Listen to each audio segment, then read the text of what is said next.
دوای 100 ساڵ لە سیڤەر کورد لە کوێوە بۆ کوێ.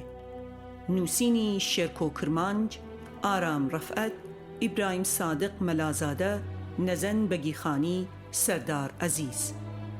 پێشەکی ئەم کتێبە بوو. پێش ئەوەی هەوڵ بدەین وەڵامی ئەم پرسیارە بدەینەوە، دەبێت ڕاستیەک وەک جۆرێک لە قەرزدانەوە بخەینە ڕوو. ئەوەی کە بیرۆکەی سەرەتایی ئەم کتێبە لەلایەن دوو کەسایەتی کوردەوە وروژێنرا کە کاک تاهیر خالدی و بورهان یاسین بوون. یەکەمیان ڕۆژهەڵاتی و دووهەمیشیان باشووری. پێشنیارەکەی ئەوان بە بۆنەی یادی 100 ساڵەی سیڤەر بوو.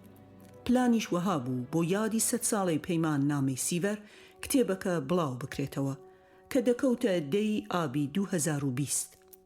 بەڵام بەهۆی هەندێک هۆکارەوە گرنگترینیان سەرقاڵی نووسەرانی کتێبەکە بەکار و بەرپرسیارەتیەکانی ژیانی تایبەتی و گشتی و پیشەیی لەو کاتەدا بە چاپ نەگەیەنرا. پاش پێشنیارەکەی کاک تاهیر خالدی و بورهان یاسین، گروپێک لە هاوڕێیانی نووسەر و ئاکادیمی پرۆژەکەیان لە ئەستۆ گرت. بەشی زۆریان ناویان لەسەر بەرگی کتێبەکە هەیە و هەندێک هاوڕێیج بەداخەوە بەهۆی سەرقاڵی پێیان نەکرا بەشدار بن. هەرچەندە بەشدار بووان لە چەند وڵاتێکی جیاواز دەژین، زۆر جاریش گەشتیان بۆ وڵاتانی دیکە دەکرد کەچی دوجار توانیمان بە شێوەیەکی بەردەوام هەفتانە لە ڕێگای زوومەوە گفتوگۆ و تاو توێ پرۆژەی کتێبەکە و بوار و پرسە پەیوەندیدارەکانی بکەین. لێرە بە پێویستی دەزانین کە سوپاسی خاتونیشتمان عەبدولقادر بکەین کە پێداچوونەوەیەکی وردی بە ڕەشنووسی کتێبەکەدا کرد و لە کۆمەڵێک هەڵەی زمانەوانی و ڕێنووس پاکی کردەوە. 100 ساڵە چەمکێکی سەرنجڕاکێشە، ئەوە ئەگەر نەڵێین سەیرە لای کورد و زۆرێک لە ڕۆژهەڵاتیان. لە ساڵانی ڕابردوودا کۆمەڵێک یادی 100 ساڵە کراونەتەوە. لەوانە 100 ساڵەی جەنگی یەکەمی جیهانی، سایکس پیکۆ، شۆڕشی ڕووسی، سیڤەر و بەم نزیکانەش یادی 100 ساڵەی لۆزان دێتە پێشەوە. هەمیشە لە یادی 100 ساڵەدا کۆمەڵێ دەستەواژە و کلێشەی ئامادە و بیر لێ نەکراوە ئامادەن بەبێ ماندووبوون لە ناوەندە کوردی و ڕۆژهەڵاتیەکاندا دەگوترێنەوە کە تا ئاستێکی بەرچاو لە ناو خەڵکدا گوێگر و بیسەر و بایەخ پێدەری خۆی هەن و وەک جۆرێک لە ئەفسانەی لێ هاتووە. یەکێک لە دەربڕینە بڵاوەکان بەسەرچوون یان هەڵوەشانەوەی ئەو ڕێکەوتن نامە و بەیان نامانەیە کە 100 ساڵ بەسەر تەمەنیاندا تێدەپەڕێت. لێرە پرسیارێک خۆی ڕاپێش دەکات. داخۆ جیاوازی چییە لە نێوان 99 ساڵە و 100 ساڵە و 101 ساڵە؟ ئایا سحری ژمارەکەیە؟ ژمارە 100 کە وەها دەکات ئەم مقۆ و سەفسەتەیە دروست بکات یان لەوە زیاترە؟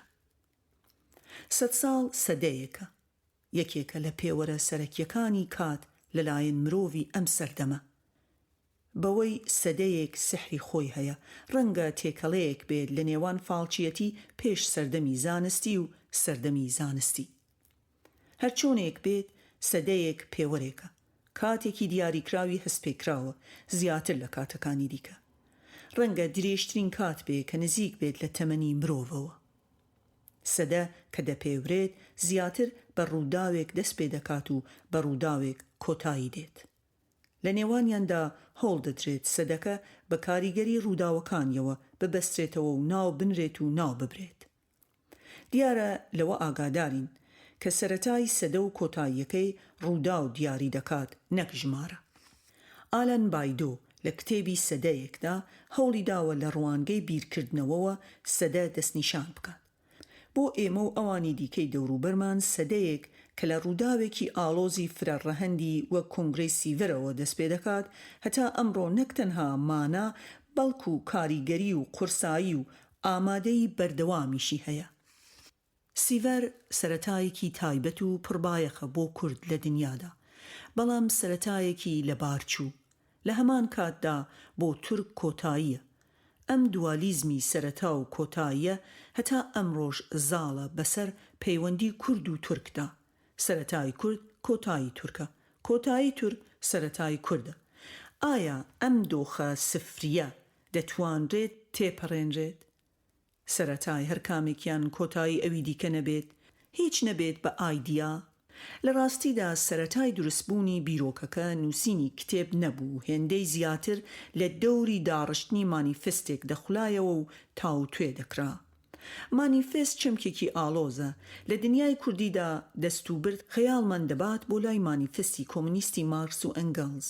بەڵام ئەگەر مانیفست لە چوارچێوە مارکسیەکەی ڕزگار بکەین و مانایەکی زمانەوانی پێببەخشین بە مانای بەیانکردن، دەرخستن، پیشاندان، ئەوە ئەم کتێبە دەچێتە چوارچێوەی کاری ڕوونکردنەوە و ڕێنیشاندان یان دەرخستنی ڕاستی دۆخێکە، بە تایبەتی بە مانا ماکیاڤلیەکەی لە کاری ناسراوی میردا.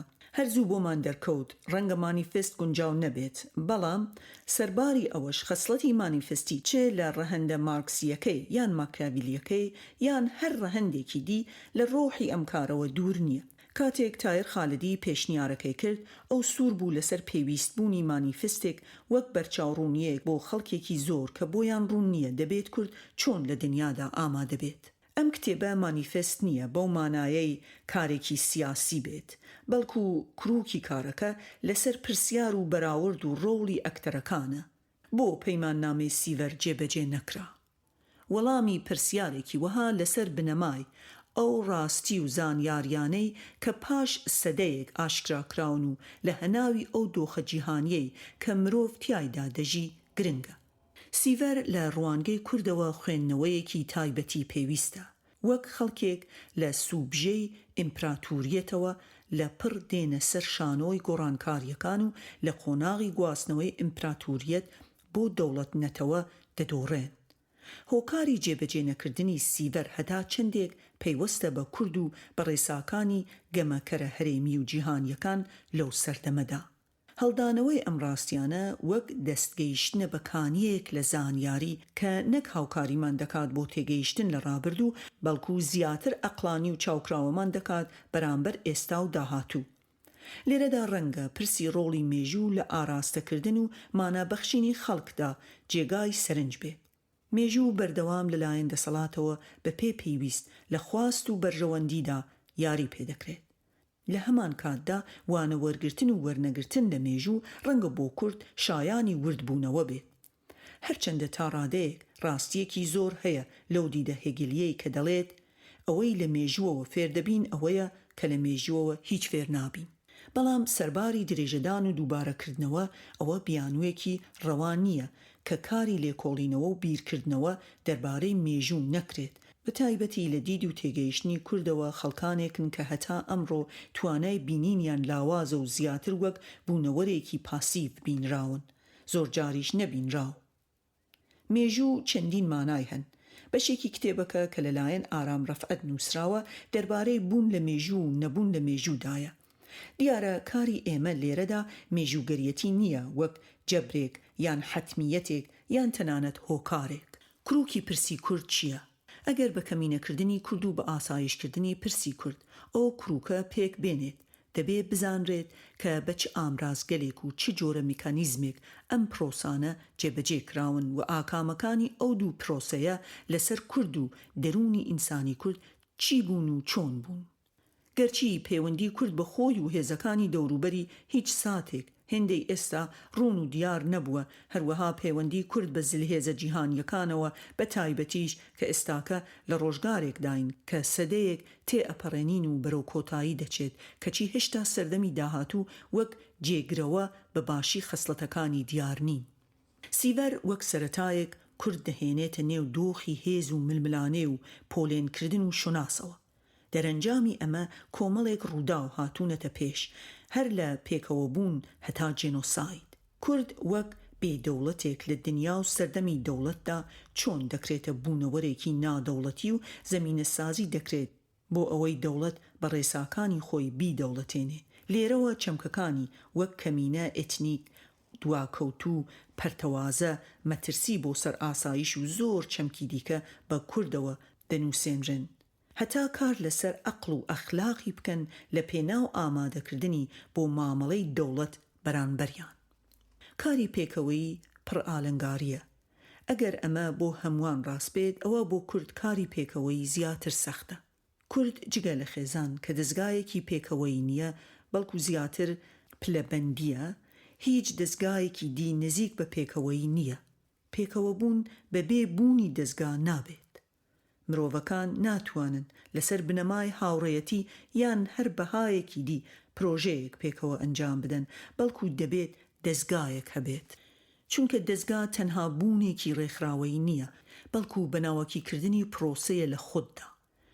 چۆن دەتوانرێت لە بوونی کەسی و تایبەتەوە بگوێزرێتەوە بۆ بوونی ناوهەناوی دەستگا گواستنەوەیەکە کورد بە گشتی تیایدا شکستی خواردووە. دەرەنجامی ئەمەش ئەوەیە کە کورد لاوازە. نەبوونی توانای خۆڕێکخستن لەسەر بنەما و دیدێکی هاوبەش ڕەنگە خەسڵەتی هەرە سەرەکی سەدەی پاش سیڤەر بێت بۆ کورد. هەر ئەمەشە وا دەکات ئەم کارە بایەخێکی گەورە بە ڕەهەندی ئایدیا وەک بنەمایەک بۆ چارەسەری پرسی کورد بدات. ئەم کتێبە لە چەند بەشێک پێک هاتووە کە هەر بەشێکی لەلایەن نووسەرێک نووسراوە. دوو بەشی سەرەتا لەلایەن شێرکۆ کرمانج نووسراون.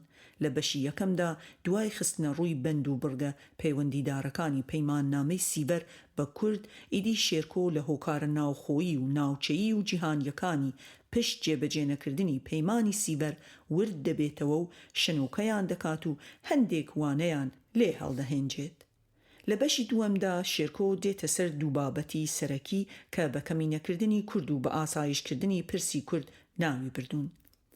ئەو پێ وایە لە دوای بێبەشکردنی کورد لە دەوڵەت ئەو دوو کێشەیە کروکی پرسی کورد لە ڕۆژهەڵاتی ناوین پێک دێنن.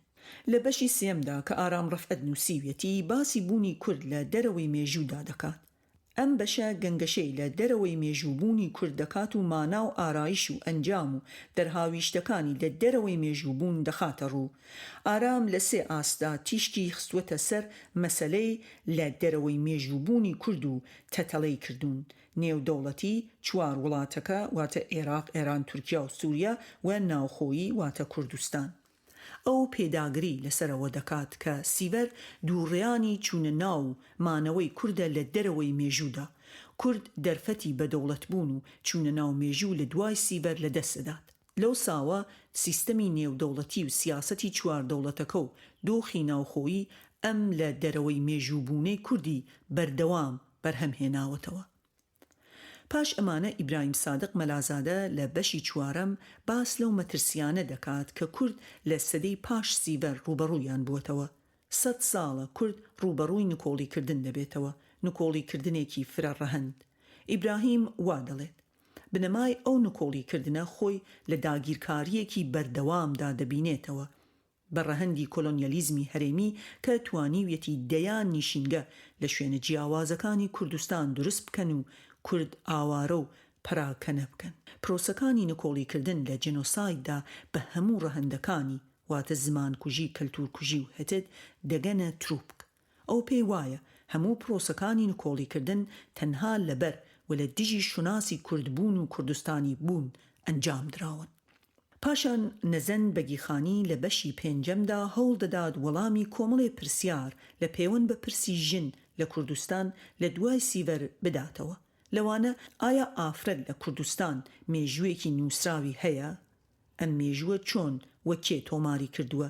ئەگەر کورد بە شێوەیەکی گشتی وەک نەتەوە مێژوویەکی نووسراوی نەبێت، داخۆت دەبێت دۆخی ژنانی کورد چۆن بوو بێت؟ بێجگە لەم پرسیارانە لەو بەشەدا نەزەن گفتوگۆی پرسی ژن بە گشتی و ژنانی کۆمەڵگەیەکی ژێردەستە بە تایبەتی دەکات و خوێندنەوەیەکی ڕێخنەیانە بۆ پرس و بابەتە پەیوەندیدارەکان دەکات.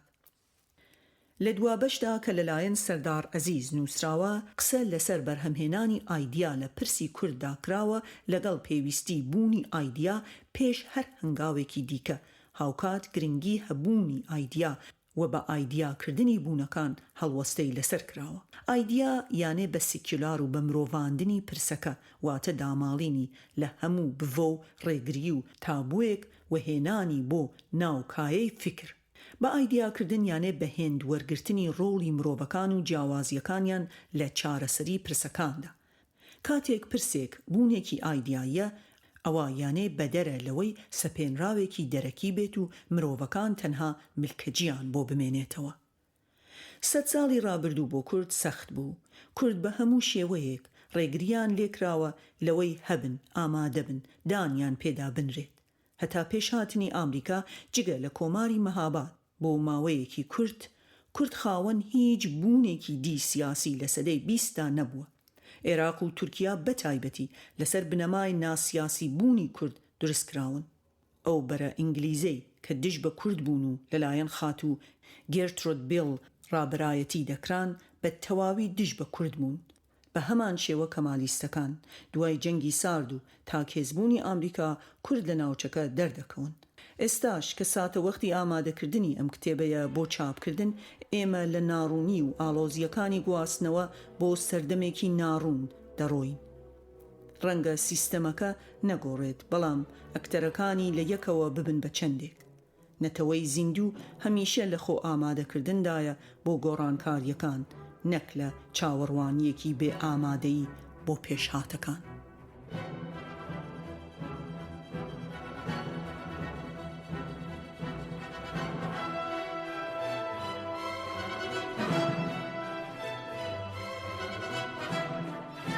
بەشی یەکەم، پەیمانەی سیڤەر بۆ جێبەجێ نەکرا.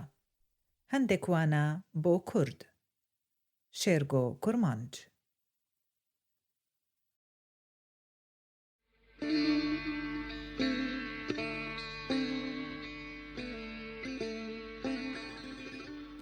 پێشەکی 100 ساڵە کورد پرسیاری ئەوەی داخۆپەیمانەی سیڤەر بۆ جێبەجێ نەکرا لە خۆی و لە ئەوانەی دیکە دەکات. لەم بەشەی ئەم کتێبەدا هەوڵی وەڵامدانەوەی ئەم پرسیارە دەدرێت لەگەڵ خستنەڕووی هەندێک بنەما و خاڵی یەکلاکەرەوەی لێکدانەوە و تێگەیشتن لە هۆکارەکانی جێبەجێ نەکردنی پەیمانەکە وەکوانە بۆ کورد بەگشتی. بەڵام هەر لە سەرەتاوە نابێت ئەوەمان بەسەردا تێپەڕێت کە لە ڕاستیدا پرسیارەکە بەو شێوەرەهایی و گشتگیریە هەڵەیە، چونکە بەشێکی زۆر لە بڕگە و بەندەکانی پەیمانەکە جێبەجێ کران. ئەوەی جێبەجێ نەکرا ئەو بڕگە و بەندانە بوون کە پەیوەندیان بە پرس و چارەنووسی کورد و ئەرمەنیەکانی ناو ئیمپراتۆریەتی عوسمانیەوە هەبوو. بۆ وەڵامدانەوەی پرسیاری سەرەکی ئەم بەشە پشت بە کۆمەڵێک سەرچاوە بەستراوە کە جێگەی باوەڕ و متمانن. گەرچی لە ناو دەقەکەدا ئاماژەیان پێ نەکراوە، بەڵام لە کۆتایی بەشەکەدا لە بیبلیۆگرافی دانراون. دوای وردبوونەوە لە هۆکارەکان و خستنەڕوویان لەم بەشەدا گەیشتنە ئەو سەرئەنجامەی کە دوو هۆکاری زۆر سەرەکی هەن بۆ جێبەجێ نەکردنی پەیمانەی سیڤەر. چاکتر بڵێن بە دەوڵەت نەبوونی کورد. یەکەم، کورد ئامادەیی و پێویستی بابەتیانەی بۆ دامەزراندنی دەوڵەتی تێدا نەبوو، وەک ئەزموونی دەوڵەتداری لەلایەک و نەبوونی ئامراز و دامەزراوە سەرەکیەکانی بە دەوڵەت بوون لەلایەکی دیکە. لەوانە هێزی سەربازی ڕێکخراو و دام و دەستگا ئیداریەکان. ئەوەی هەبوو لە ناوچەکانیان لەژێر دەستی تورک و ئەفسەرە تورکەکان بوون، یان لەو چارچێوەیەدا ڕێکخرابوون، چ بە ناوی لەشکەری ڕزگاری تورکیا، چ لە نێو ڕێزەکانی سوپای عوسمانی و دام و دەستگەکانیدا، وەک هۆکارەکانی هاتوچۆ و پەیوەندی و تەلەگراف.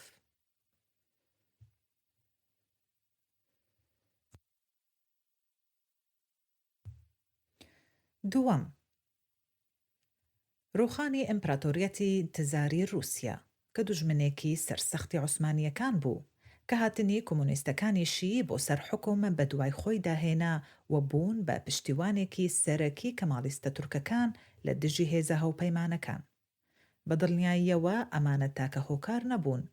ئەم بەشە تەرخان کراوە بۆ گفتوگۆکردنی زۆربەی هۆکارەکان، هەرچەندە دەکرێت هۆکار هەبوو بن کە بەسەر ئێمەدا تێپەڕ بوو بن یان لای ئێمە گرنگ نەبوو بن. چارچێوەی تیۆری. بۆ گەڕان بە دوای هۆکارەکانی پشت جێبەجێ نەکردنی، جێبەجێ نەبوونی پەیمانەی سیڤەر و شیرۆڤەکردنیان، لێرە کەڵک لە مێتۆدێکی شیکاری بۆ پرسە نێودەوڵەتیەکان وەردەگرین کە بە ئاستەکانی شیکاری Levels of Analysis ناسراوە.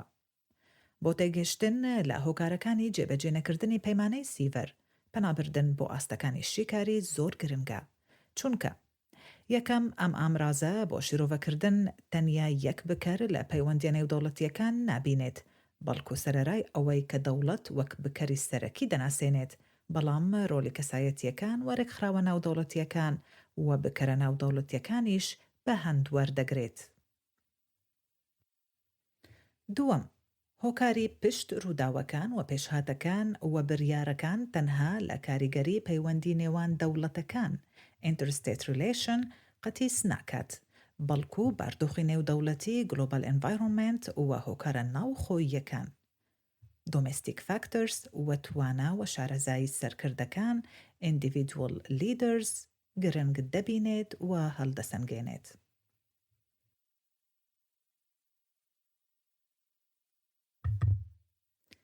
دەیڤید سینگەر بەوە ناسراوە کە یەکەم کەس بووە ئاستەکانی شیکاری وەک میتۆدێک بەکارهێنابێت بۆ شرۆڤەی پرس و گرفتە ناوخۆیی و نێودەوڵەتیەکان. سینگەر 3 ئاستی شیکاری دەستنیشان کردبوو، بەڵام توێژەر و ئەکادمیەکانی دوای ئەو پێداگری لەسەربوونی 4 ئاست دەکەن کە لێرە بە کورتی هەڵوەستیان لەسەر دەکەین بۆ بەرچاوڕوونی تاکو چاکتر لە شیکاریەکانی پەیوەند بە جێبەجێ نەکردنی پەیمانەی سیڤەر بگەین و هۆکارەکان بخەینە ڕوو. هۆکاری پشت کەڵکوەرگرتن لەم مێتۆدە دەگەڕێتەوە بۆ ئەوەی کە پرسەکان پێشهاتەکان دیار دەکەن چ کۆمەڵایەتی بن، چ سیاسی بن، چ ئابووری بن، چ ناوخۆیی بن یان نێودەوڵەتی، ئەوە بەگشتی زۆر لەوە ئالۆسترن کە بە چاویلکەی تیۆرێک یان ئاستێکی شیکاری لێکدانەوەیان بۆ بکرێت یان هەڵبسەنگێندرێن. بۆیە بۆ پەیبردن و بینینی وێنە گەورەکە و پەنجەدانان لەسەر زۆرینەی هۆکارەکانی پشت جێبەجێ نەکردنی پەیمانەی سیڤەر وا باشترە کە لە هەموو ئاستەکانەوە شرۆڤەی بۆ بکرێت. ئاستی کەسی شرۆڤە لە ئاستی کەسی هۆکارەکانی پشت دیاردە و ڕوودا و پێشهاتەکان بۆ نمونە جێبەجێ نەکردنی پەیمانەی سیڤەر دەگەێڕێتەوە بۆ شارەزایی و کاریزمایی و تێگەشتنەکان و پلانەکانی سەرکردەکان و کەسە نێزیکەکان لێیان، ئەویش لە ڕێکخستن و وەگەرخستنی خەڵک وەرابەرایەتی کردنیان، هەم بەدانانی ئامانجەکان، هەم داڕشتنی پلانی گەهێشتن پێیان و بەدەستهێنانیان. لە پەیوەند بە پرسی سیڤەر نەبوونی سەرکردایەکی کوردی پرتوانە و پرئەزموون و هەڵسۆڕێنەر وەک دواتر دەردەکەوێت لەوانەیە یەکێک لە هۆکارەکانی پشت جێبەجێ نەکردنی پەیمانەی سیڤەر بوو بێت لە قازانجی کورددا. لە بەرامبەردا پەیدابوونی کەسێکی وەک مستەفا کەمال کە کۆمەڵێک لەو خەسلەتانەی تێدا بوو وەک کاریزما، ئەزموون، توانای هەڵسۆڕان و وەگەرخستن دەکرێت وەک یەکێک لە هۆکارەکانی سەرکەوتنی ئامانج و پلانەکانی تورکەکان ببینرێت، ئەوە ئەگەر نەڵێن شکست پێهێنانی خەونەکانی کورد. ئاستی ناوخۆیی شرۆڤە لەم ئاستەدا هۆکارەکان لە پێکهاتە و داڕشتە و داینامیکیەتی ناوخۆیی دەدەبینێت، واتە کەرەکتەرەکانی سیستەمە ناوخۆییەکە، بۆ نمونە توکمەیی و یەکرێزی ناوخۆیی، ئەو بیرروباوەر و ئایدۆلۆژیانەی کە بڵاون یان زاڵن لە ناو کۆمەلگا، شوناسی کۆمەلگا، بوون یان نەبوونی دامەزراوەی سیاسی و کۆمەڵایەتی کە ڕێکخەر و ئاراستەکەری خەڵک بن. لەم ئاستەدا و لە پەیوەند بە پرسی سیڤەر شرۆڤەکان توکمەیی یان فشولی نێوماڵی کورد دەبێت لەبەر چاو بگرن و بەخرێنە بەرباس و لیکۆلینەوە. جا دابەشبوونەکان سەپێنراو بن وەک دابەشبوونی کورد لە پێش سیڤەر بەسەر 2 ئیمپراتۆریەتی قاجاری و عوسمانی، دواتریش کەوتنی بەشی باشوور و ڕۆژاوای کوردستان بەژێرە دەسەڵاتی فەرەنسی و بەریتانیەکان، یان پەیوەندیان بە پێکهاتە و دابەشبوونی کوردەوە هەبێت لەسەر هێڵەکانی خێل و جوگرافیا. دیارە لێرە ناکرێت هەر تەماشای کورد بکرێت، بەڵکو لەو پەیوەندە دەبێت توانە و کەرەکتەری نەتەوە پەیوەنددارەکانی دیکەش ببینرێن و هەڵبسەنگێنرێن وەک تورکەکان و فەرەنسیەکان و بەریتانیەکان. ئاستی نێوان دەوڵەتەکان دەوڵەتەکان یان دەکرێت بڵێن نەتەوەکان ئاستی توانە وەرەکخراوبوونیان جیایە، هەندێک بەهێز و هەندێک بێهێز، هەندێک ڕێکخراو و هەندێک پەرشوبڵاو. بۆیە ئاستی نێوان دەوڵەتەکان گرنگی بە پەیوەندی هێز یان جیاوازی هێز لە نێوان دەوڵەتەکان و نەتەوەکان دەدات. لەسەر ئەو بنەمایەی کە ئەوە ئاستی هێزە کە پەیوەندیەکانیان ڕێک دەخات. هاوکات لەم ئاستەدا شرۆڤەکار شوێن و جێکەوتی جوگرافی و جیۆپۆلیتیکیش ڕەچاو دەکات. کێ و چ لایەنێک ڕۆلی جیۆپۆلیتیکی گرنگتر و بەرچاوتر دەبینێت. بۆ نمونە، کاتێک ئەمریکا بەهێزترە لە عێراق، ئەوە دەتوانێت عێراق داگیر بکات. بۆیە دەکرێت داگیری بکات. ئەمریکا دەتوانێت ئەمە بکات چونکە هەم توانای زیاترە، هەم لە 1991ەوە عێراق بە ڕووخانی یەکێتی سۆڤیەت پێگەی جیۆپۆلیتیکەکەی لەدەستدا بوو. ئەمە بۆ پرسی شەڕی ئوکرانیاش هەر ڕاستە. کاتێک رووسیا لە ئوکرانیا توانەکانی زیاترە، ئەوە هەوڵ دەدات تەواوی یان بەشێکی ئوکرانیا داگیر بکات. بۆیە هێرش دەکاتە سەری بە مەبەستی داگیرکردنی. بەڵام لەبەر گرنگی جیۆپۆلیتیکی ئوکرانیا و توانای ئەو هێزانانەی کە نایانەوێت رووسیا سەر بکەوێت، لە کاتی نووسینی ئەم کتێبە دەکرێت بڵێن لەوانەیە هەوڵەکە شکست بێنێت. لەبەر ئەوە دەتوانین بڵێن هەر کاتێک پارسەنگی هێز گۆڕا، ئەوە هاوکێشەکانیش دەگۆڕێن. لە پەیوەند بە پرسی کورد و سیڤەر دەکرێت بڵێن یەکێک لە هۆکارەکانی جێبەجێنەکردنی سیڤەر کەم توانایی کورد بووە لە نێو هاوکێشە نێودەوڵەتیەکان و نێونەتەویەکاندا، بە تایبەتی ئەگەر بەراوردی بکەین بە توانەکانی لایەنەکانی دیکە وەکو تورک. ئاستی جیهانی شرۆڤەکان لەم ئاستەدا جەخت لەسەر ئەو هۆکارانە دەکەن کە لە دەرەوەی کەسەکان و کۆمەڵگە ناوخۆییەکان و دەوڵەتەکان کاریگەری دادەنێن لەسەر ڕوودا و پێشهات و دیار دەکەن، وەک گۆڕینی هاوکێشەکانی نێوانە دەوڵەتە زلهێزەکان، ڕووخانی ئیمپراتۆرەکان، سەرهەڵدانی هێزی نوێ و دەوڵەتی نوێ و ئایدیۆلۆژیای نوێ و پارەدایمی نوێ. لەو پرسەی کە لێرەدا خراوتە بەرباس وەلی کۆلینەوە پرسی سیڤەر، لەوانەیە ڕووخانی ئیمپراتۆریەتی عوسمانی و تزاری رووسی و سەرهەڵدانی بەلشڤیکەکان و دامەزراندنی یەکێتی سۆڤیەت لە گرنگترین ئەو هۆکارانە بن کە ئاراستەکانی ئەو سەردەمەیان دیاری کرد و کاریگەریان کەم تا زۆر لەسەر سەرهەڵدانی پرسی کورد و بەجیهانبوونی دۆزەکە لەلایەک و جێبەجێنەکردنی پەیمانەی سیڤەر لەلایەکی دیکە هەبوو بێت. بۆیە ئاستی جیهانی کە زۆر جار نادیدە دەکرێت، بەڵام لە ڕاستیدا بە تایبەتی لە پەیوەند بە دروستبوون یان دروست نەبوونی دەوڵەتی نوێ، کوردستان وەک نمونە لە هەموو ئاستەکان گرنگترە کە بایەخی پێ بدرێت. لە بەرگەکانی خوارەوە بە کەڵکوەرگرتن لە دیدگاکانی ئەم چوارچێوە تیۆریە، هۆکارەکانی پشت جێبەجێنەکردنی پەیمانەی سیڤەر شرۆڤە دەکرێن و هەوڵ دەدرێت وانەی پێویستیان لێ هەڵبەهێنرێت کە کورد وەک نەتەوە لە ئێستا و لە دوا ڕۆژدا کەڵکیان لێوەربگرێت.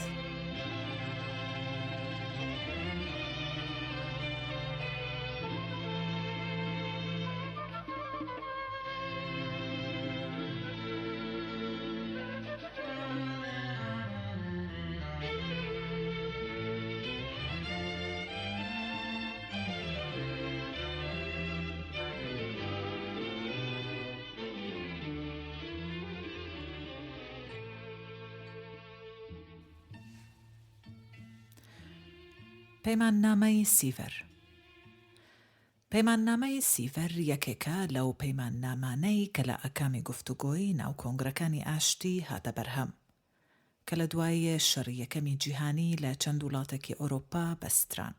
پەیماننامەکان لە نێوان هێزە هاوپەیمانەکان کە لایەنی براوەی شەڕ بوون لەگەل لایەنە دۆڕاوەکانی شەڕ کە بە مەحوەر ناودەبران مۆرکرابوون. پەیماننامەی سیڤەر لە نێوان بەریتانیا و فەرەنسا و ئیتالیا وەک لایەنی سەرەکی براوە لەلایەک و ئیمپراتۆریەتی عوسمانی وەک لایەنی دۆڕاو لە 1920 لە شاری سیڤەر لە فەرەنسا واژۆکرا. یۆنان و ئەرمینیا و حیجازیش لە پاڵ چەند لایەنێکی دیکەی لاوەکی وەک بەشێک لە هاوپەیمانان لە واژۆکەرانی پەیمانەکە بوون.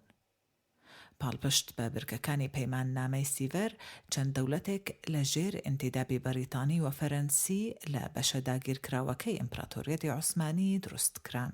بەمەش بەشێکی زۆری ئیمپراتۆریەتەکە کەوتە ژێردەستی یان قەڵەمڕەوی بەرای هاوپەیمانان. بەڵێنی دامەزراندنی دەوڵەتێکی سربەخۆ بۆ ئەرمەنیەکان و ناوچەیەکی ئۆتۆنۆمیش بە کوردەکان درا.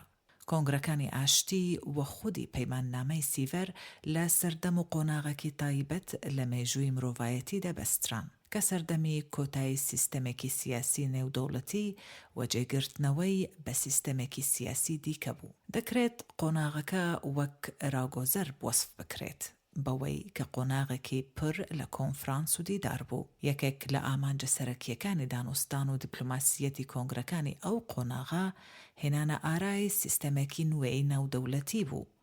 ئەویش بە کۆتایی هێنان بە ئیمپراتۆریەتی عوسمانی و دابەشکردنی میراتەکەی بەسەر براوەکانی شەڕی یەکەمی جیهانی، بە تایبەتی بەریتانیا و فەرەنسا.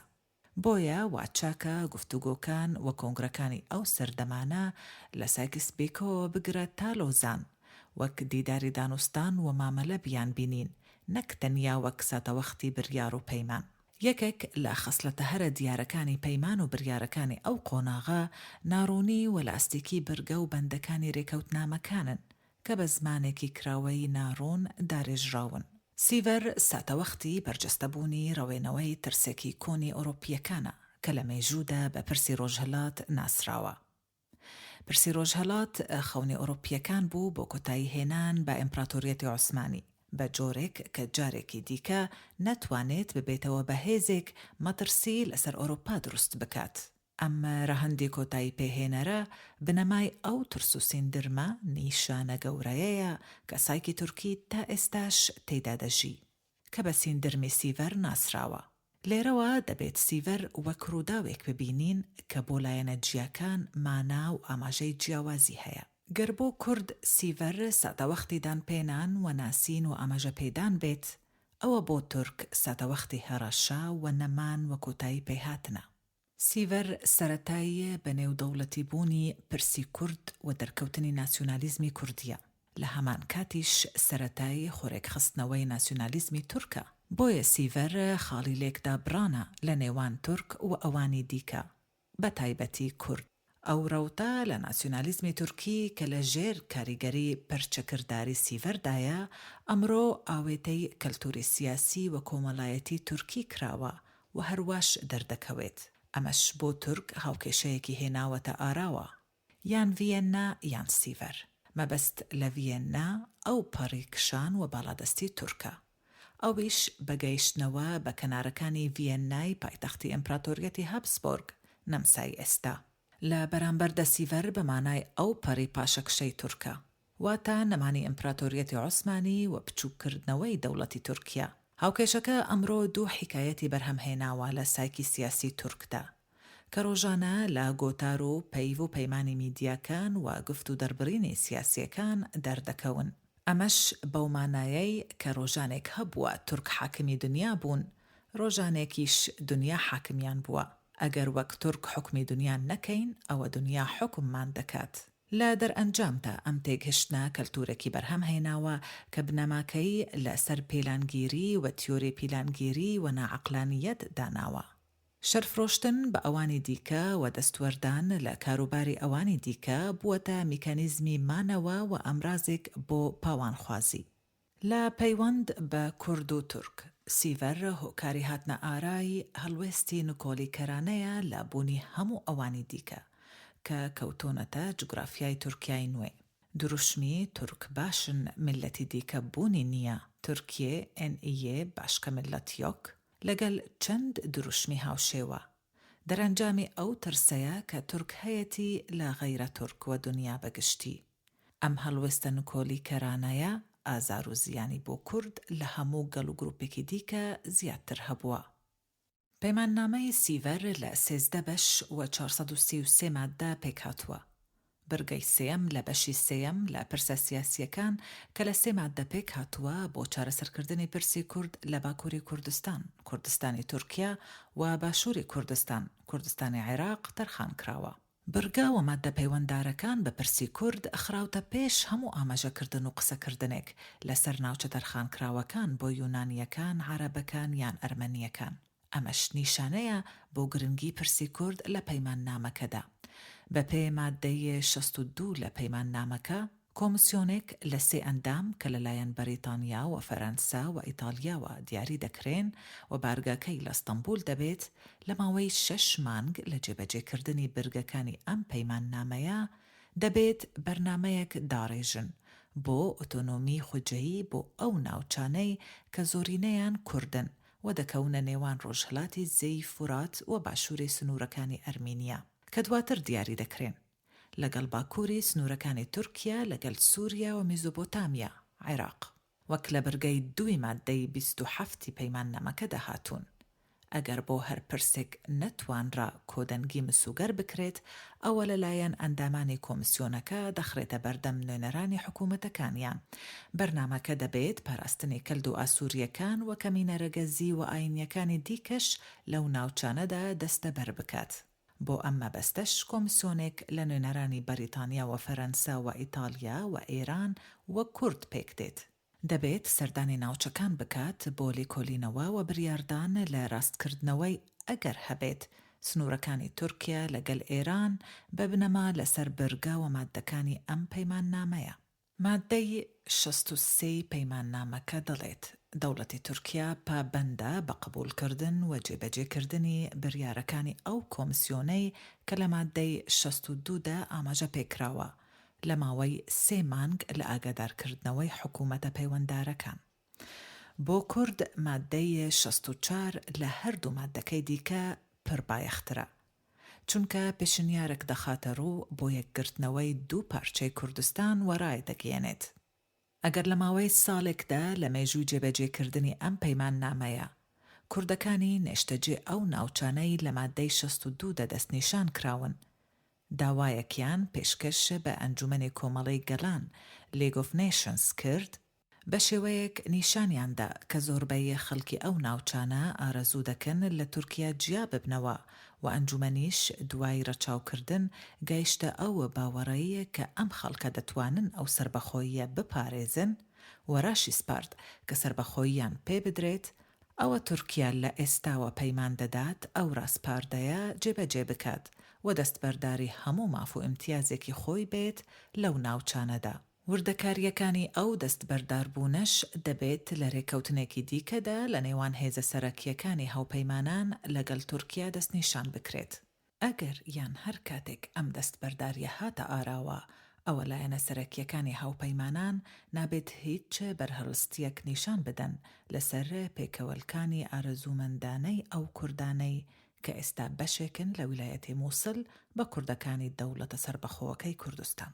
دوای 100 ساڵ لە مۆرکردنی پەیماننامەی سیڤەر و شەڕی یەکەمی جیهانی پرسیارێک بەردەوام دووبارە دەبێتەوە. داخۆ بۆ گەڵی کورد لەو سەروبەندەدا وەک گەڵانی دیکەی ناوچەکە بە مافی چارەنووس نەگەیشت و نەیتوانی دەوڵەتی نەتەوەی خۆی دروست بکات و سربەخۆیی و سەروەری زامن بکات. پرسیارێکی دیکە ئەوەیە لە کاتێکدا کە پەیماننامەی سیڤەر گەر بە کرچوکاڵیش بوو بێت مافی دامەزراندنی دەوڵەتی بە کورد ڕەوابینی ئەدی بۆ مافەکە بەرجەستە نەکرا. لەم پرسیارانەش گرنگتر ئەوەیە ئەگەر بێبەشکردنی کورد لە دەوڵەت نەتەوە هۆکاری هەرەسەرەکی سەرهەڵدان و دروستبوونی پرسی کورد بێت لە ڕۆژهەڵاتی ناوین و دابەشکردنی کورد بەسەر چەند دەوڵەت نەتەوەیەکی دیکە تورکیا، عێراق، سووریا و ئێران لە پشت درێژبوونەوە و بەردەوامی پرسەکە بێت تا ئێستا. داخۆ ئەمڕۆ دەبێت هەڵەکان و ئاڵنگاریەکان و چارەسەرەکان بۆ پرسی کورد چی بن. لە پاڵ وەڵامی ئەم پرسیارانە مەبەست لە گەڕانەوە بۆ سیڤەر ئەوەیە کە وێنای پرسی کورد لە ئەمڕۆوە بۆ داهاتووش بکرێت. پەیماننامەی سیڤەر چەند مادەیەکی تەرخان کراوە بۆ چارەسەرکردنی پرسی کورد بە دامەزراندنی دەوڵەتێکی سربەخۆشەوە کەچی چارەسەری پرسەکە تا ئێستا لە چاوەڕوانیدایە. هۆکار زۆرن لە پشت جێبەجێ نەکردنی مادەکانی سیڤەر بەڵام لە سەرەتا وا باشە کە بە هەڵە تێگەشتنێک ڕاست بکرێتەوە. ئەویش ئەو تێگەشتنەیە کە دەڵێت کورد بۆیە بە مافەکانی خۆیان نەگەیشتن چونکە پەیماننامەی سیڤەر جێبەجێ نەکرا یان پەیماننامەی لۆزان پەیماننامەی سیڤەر هەڵوەشاندەوە وە بوو بەجێگرەوەی. ئەم تێگەشتنە ئەگەر ڕاستیشی تێدا بێت تەواوی ڕاستیەکان لە خۆ ناگرێت چونکە دەوڵەتانی عێراق، سووریا، ئیسرائیل/فەڵەستین، مسر و سوودان هەمویان بە بنەما لەسەر بەند و مادەکانی پەیماننامەی ڤێرسای و سیڤەر دامەزران.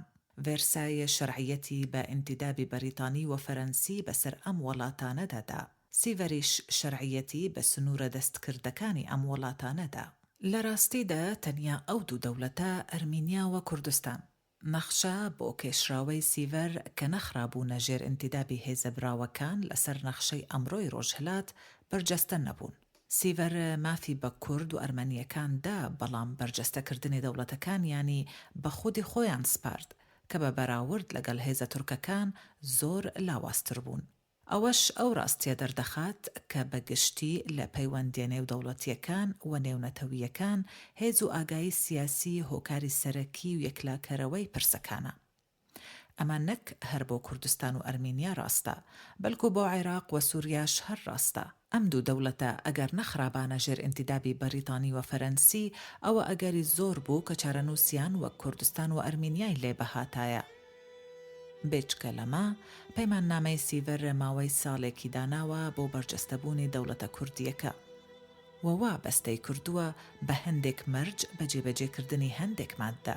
بۆ ئەو مەبەستەش لەلایەک لە نێو کورددا بوونی سەرکردەی کاراماوە شارەزاوە پڕ ئەزموون لە بوارەکانی دیپلۆماسی وەرەکخراوەی پێویست بوو، لەلایەکی دیکەش لە نێو هاوپەیمانان دەستوبردکردن و خۆتەرخانکردنی پێویست بوو. ئەم هۆکارانە لەم بەرگانەی خوارەوە تاوتوێ دەکرێن.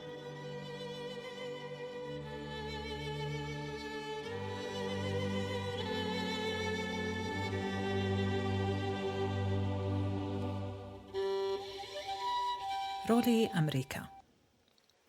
پەشیمانبوونەوەی ئەمریکا لە قبولکردنی ئینتیداب بەسەر ئەرمینیا و کوردستان هۆکارێکی بەرجەستە نەبوونی مادە تایبەتەکانی پەیماننامەکەیە سەبارەت بە هەردوو گەلی کورد و ئەرمەن.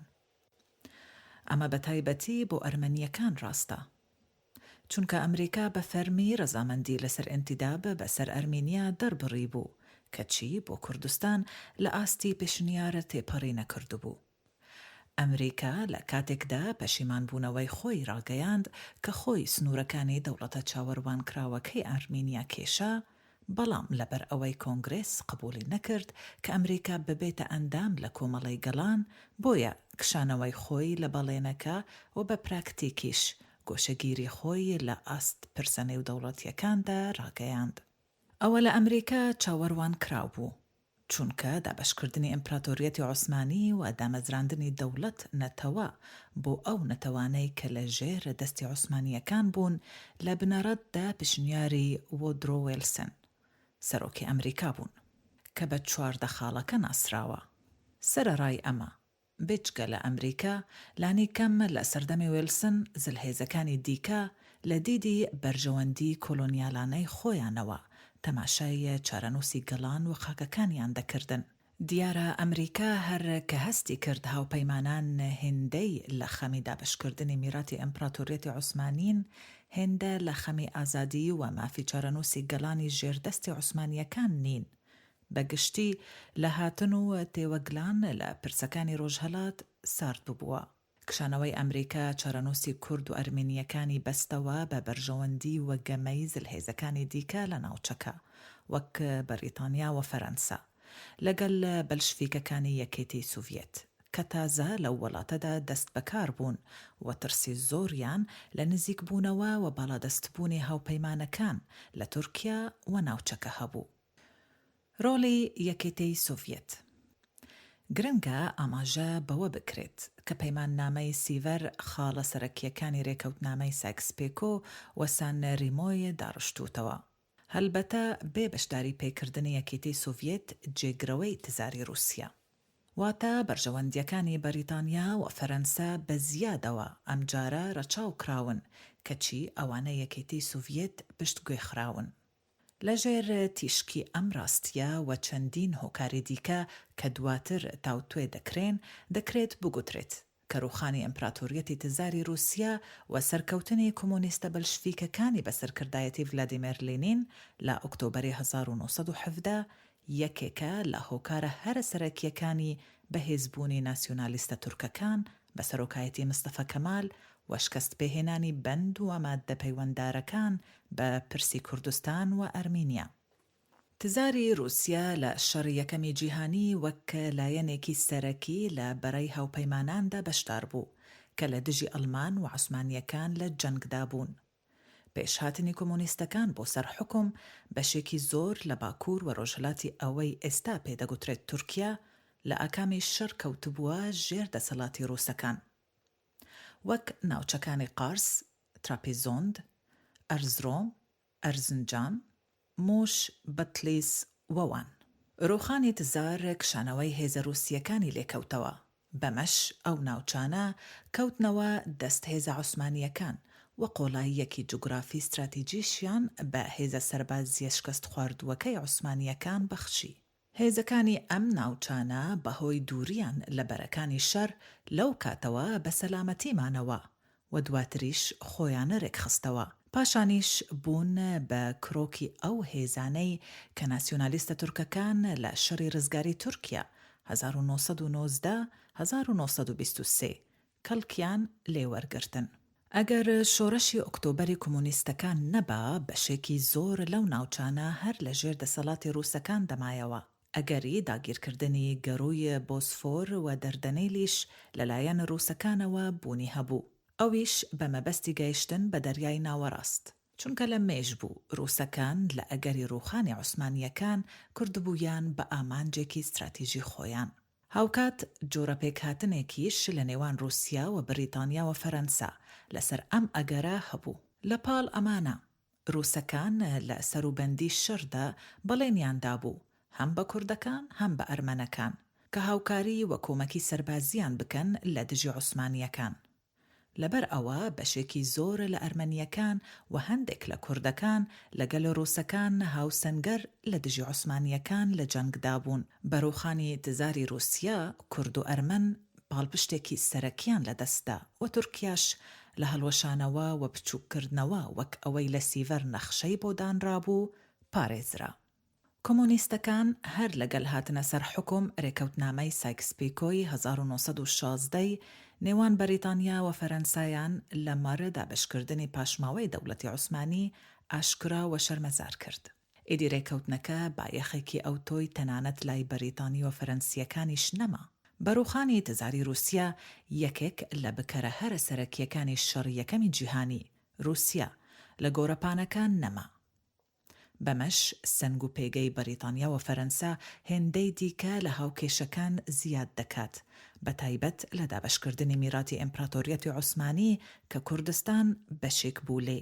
بەڵام ئاشکرابوونی ڕێکەوتنامەی سایکس-پیکۆ وەنەمانی ڕووسەکان لە گۆرەپانەکە دەبێتە سەرەتای ململانەکانی نێوان دوو زلهێزەکە لەسەر میراتی ئیمپراتۆریەتی عوسمانی، بە تایبەتی دوای ئەوەی کە بەریتانیا تەواوی ویلایەتی مووسڵ داگیر دەکات و نایەوێت دەستبەرداری بێت بۆ فەرەنسیەکان کە بە پێڕێکەوتنامەی سایکس-پیکۆ دەبا بەشی هەرە زۆری ئەو ویلایەتە بەر فەرەنسیەکان کەوتبە.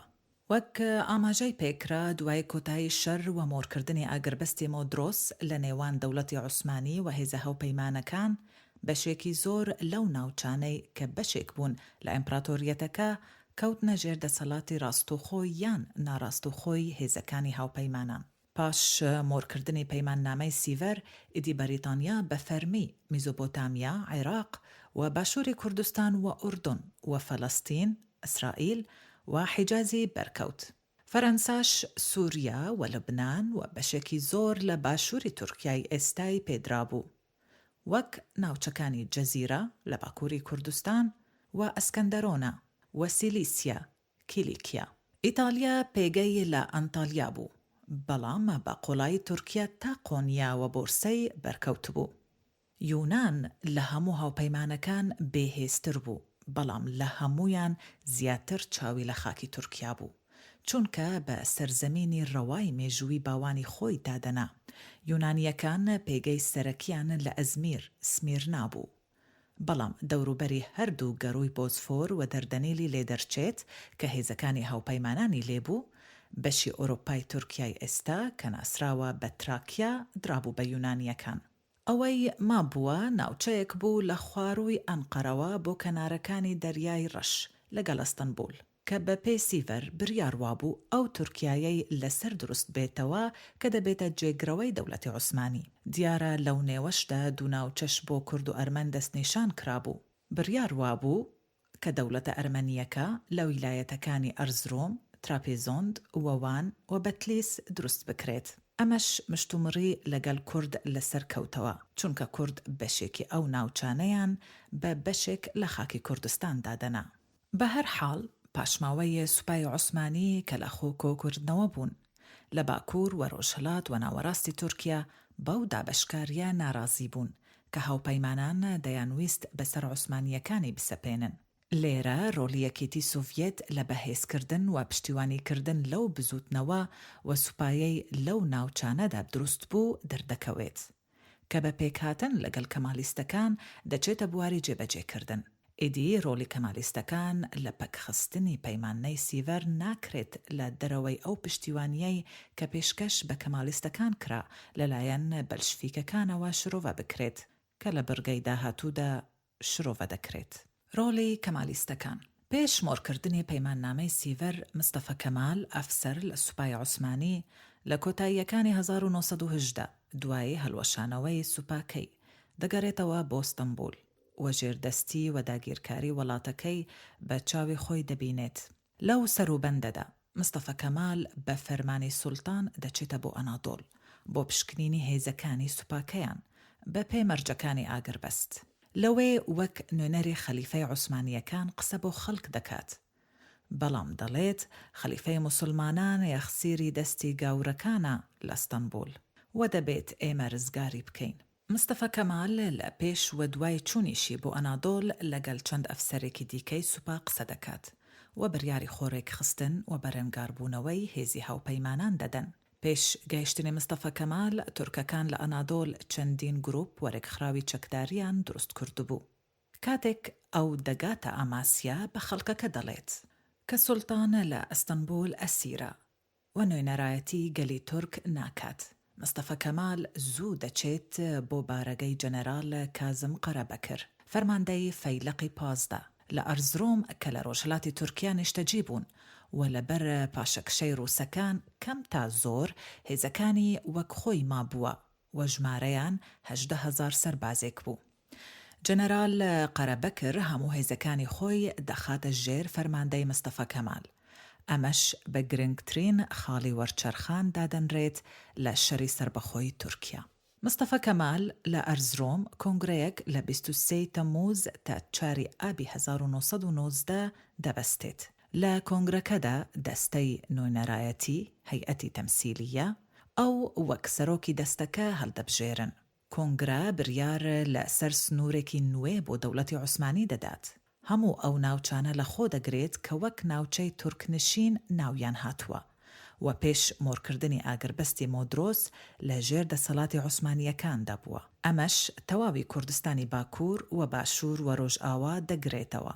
حکوومەتێکی کاتیش بە سەرکردایەتی مستەفە کەمال پێک دەهێنرێت و ئەنقەرە دەکرێت بە پایتەختی حکوومەتەکە.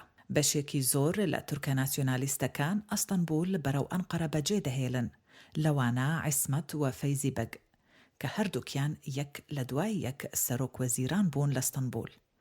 بەمەش سوڵتان هێندەی دیکە شەرعیەت لەدەست دەدات. حکوومەتەکەی ئەنقەرە لە نیسانی 1920 هەلبژاردنێک ڕێک دەخات و پەرلەمانێک پێک دێنن کە مستەفە کەمال بە سەرۆکی دەوڵەت هەلدەبژێرێت. لەو ساتەوە ئیدی حکوومەتەکە و بزوتنەوەکەی ئەنقەرە وەک ناسیۆنالیستە کەمالیستەکان دەناسرێن و لە حکوومەتە یەخسیرەکەی ئەستەنبول پێگەی بەهێزتر دەبێت. یەکەمین دەوڵەت کە پەیوەندی دۆستانە لەگەڵ دەسەڵاتی کەمالیستەکان لە ئەنقەرە دروست دەکات کۆمونیستەکانی مۆسکۆ بوون. لەسەر بنەمای دوژمنی دوژمنم دۆستمە. حکوومەتەکەی مۆسکۆ وەک دۆست تەماشای حکوومەتەکەی ئەنقەرە دەکەن. کۆمونیستەکان بانگەشەی ڕوخانی سەرمایەداریان دەکرد. لەو سۆنگەیەوە هاوکاری و پشتیوانی کەمالیستەکانیان دەکرد کە دژی هاوپەیمانە سەرمایەدارەکان لە ململانی دابوون. کۆمونیستەکان دەیانەویست تورکیا بۆ ئەوان ببێتە بەربەستێک. لەو میانەدا بارەگە و سەنگەرەکانیان لە ئەرمینیا چۆڵ کرد و چەک و تەقەمەنیان بەخشیە کەمالیستەکان. ئەمەش ڕێگەی خۆش کرد بۆ شکستی ئەرمەنیەکان لە بەرامبەر پێشڕەوتی کەمالیستەکان و کۆنتڕۆڵکردنەوەی بەشێک لەو ناوچانەی کە لە شەڕ لەگەڵ رووسیا لە دەستیان چوو بوو. بەمەش هیوای دامەزراندنی دەوڵەتە ئەرمەنیەکە 2 مانگ دوای مۆرکردنی پەیماننامەی سیڤەر زیندە بەچاڵ کرا. هێزەکانی کەمالیستەکان بەرەو کوردستانیش خشان بە خۆشی و بە ناخۆشی، کەم تا زۆر وردە وردە کوردستانی باکووریشیان خستە ژێر دەسەڵاتی خۆیان. چەسپاندن و کۆنتڕۆڵکردنی سنوورەکانی ڕۆژهەڵاتی تورکیا لەلایەن کەمالیستەکان ڕێگە خۆشکەر بوون بۆ دامەزراندنی پەیوەندیەکانی فەرمی لە نێوان ئەنقەرە و مۆسکۆ. ئەوە بوو لە ئاداری 1921 پەیماننامەی مۆسکۆیان مۆر کرد و بە فەرمی مۆسکۆ وەک یەکەم دەوڵەت دانینا بە حکوومەتەکەی ئەنقەرە. بە پێیرێکەوتنەکان ویلایەتی قارس و ئەردەهان درانەوە بە تورکیا و هێندەی دیکە قۆڵایی جوغرافی دەوڵەتەکەی کەمالیستەکان زیادی کرد. لە دەرئەنجامدا کەمالیستەکان ترسێکی ئەوتۆیان لە سنوورەکانی ڕۆژهەڵات نەما و هەموو هێزەکانیان لەو ناوچانەدا کێشایەوە بۆ بەرگریکردن و هێرشکردنە سەر هاوپەیمانان بە تایبەتی یونانیەکان لە ڕۆژئاوای وڵات. بێچکە لە پشتیوانی سەربازی مۆسکۆ بای 10 ملیۆن ڕۆبل زێریان زیاتر لە 8 تۆن بە قەرد دا بە ئەنقەرە بۆ کرینی کەلوپەلی سەربازی. بەم شێوەیە ڕووخانی تزار و سەرکەوتنی کۆمونیستەکان و کۆمەک و یارمەتی و پشتیوانیەکانیان بۆ کەمالیستەکان لەلایەک و هەلکەوتنی مستەفا کەمال و کرابەر لەلایەکی دیکە گرنگترین فاکتەر بوون، نەک هەر لە هەڵنەوەشانەوەی یەکجارەکەی دەوڵەتی عوسمانی، بەڵکو بۆ دروستبوونی تورکیای نوێ بەسەرکردایەتی مستەفا کەمال و نەهاتنە دیخەونی کورد و ئەرمەنیەکان لە دروستبوونی دەوڵەتەکانیان لەسەر خۆڵەمێشی دەوڵەتی عوسمانی. ڕۆڵی فەرەنسا و یونان و ئیتالیا. ئەو هاوپەیمانیەی لە پێش و لە کاتی شەڕی یەکەمی جیهانیدا لە نێوان بەریتانیا و فەرەنسا و ئیتالیا پێکهێنرابوو بە کۆتایی هاتنی شەڕ و نەمانی دوژمنە هاوبەشەکان. ئیمپراتۆریەتی ئەڵمانی و عوسمانی لەلایەک و ململانەی لەسەر میراتی عوسمانیەکان و ئەڵمانەکان لەلایەکی دیکەوە نافەرمیانە هەڵوەشایەوە. بەریتانیا بە هێزترینی هاوپەیمانەکان تا ڕادایەکی زۆر دید و قازانجەکانی خۆی دەسەپاند و بەرژەوەندی و تێگەشتنەکانی فەرەنسا و ئیتالیای بە هەندوەر نەدەگرت. ئەمەش دوودلی فەرەنسا و ئیتالیای لەمانەوە لەو ناوچانەی کە لە تورکیا داگیریان کردبوو لەگەڵ ئەوانەش کە کەوتبووە ژێر قەڵەمڕەویان لێکەوتەوە. هاوکات پێشیان وابوو کە مەرجە پێنراوەکان بەسەر تورکیا زۆر توندن و جێبەجێکردنیان لەگەڵ بەهێزبوونی کەمالیستەکان ڕۆژ بە ڕۆژ سەختتر دەبوو. هاوپەیمانەکان نەگەیشتبوونە ئەو باوەڕەی کە بۆ سەپاندنی سیڤەر پێویستیان بە 27 فەرقەی دیڤیژن سەربازی هەیە. ئەو ناوچانەش کە بەربەریتانیەکان کەوتبوون دەیان هێندەی ئەو ناوچانە بوون کە بەرفەرەنسیەکان و ئیتالیەکان کەوتبوون. ئیدی غڕوری بەریتانیەکان و ئیرەی فەرەنسی و ئیتالیەکان بەریەک کەوتن.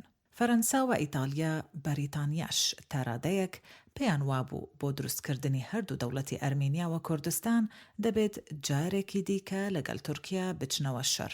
هیچ کامیشیان نە لە ڕووی سەربازی نە لە ڕووی ئابووریەوە ئامادەی شەڕکردنیان تیان مابوو. بۆیە کاتێک بەندە پەیوەنددارەکانە بە کورد و ئەرمەن لە سیڤەر پشتگوێ دەخرێن، ئیدی فەرەنسا و ئیتالیا بێدەنگی هەڵدەبژێرن. بێچکە لەما لە کاتێکدا فەرەنسیەکان لە ئەوروپا دەیانویست ئەڵمانیا وردوخاش بکەن، نەرمیان دەنواند لە بەرامبەر تورکیا، چونکە ئەڵمانیایان بە هەرەشە لە سەربوونی خۆیان دەدید و تورکیاش وەک هێزێکی لاوەکی و دوور و بێکاریگەر لەسەر بەرژەوەندیەکانیان دەهاتە بەرچاو.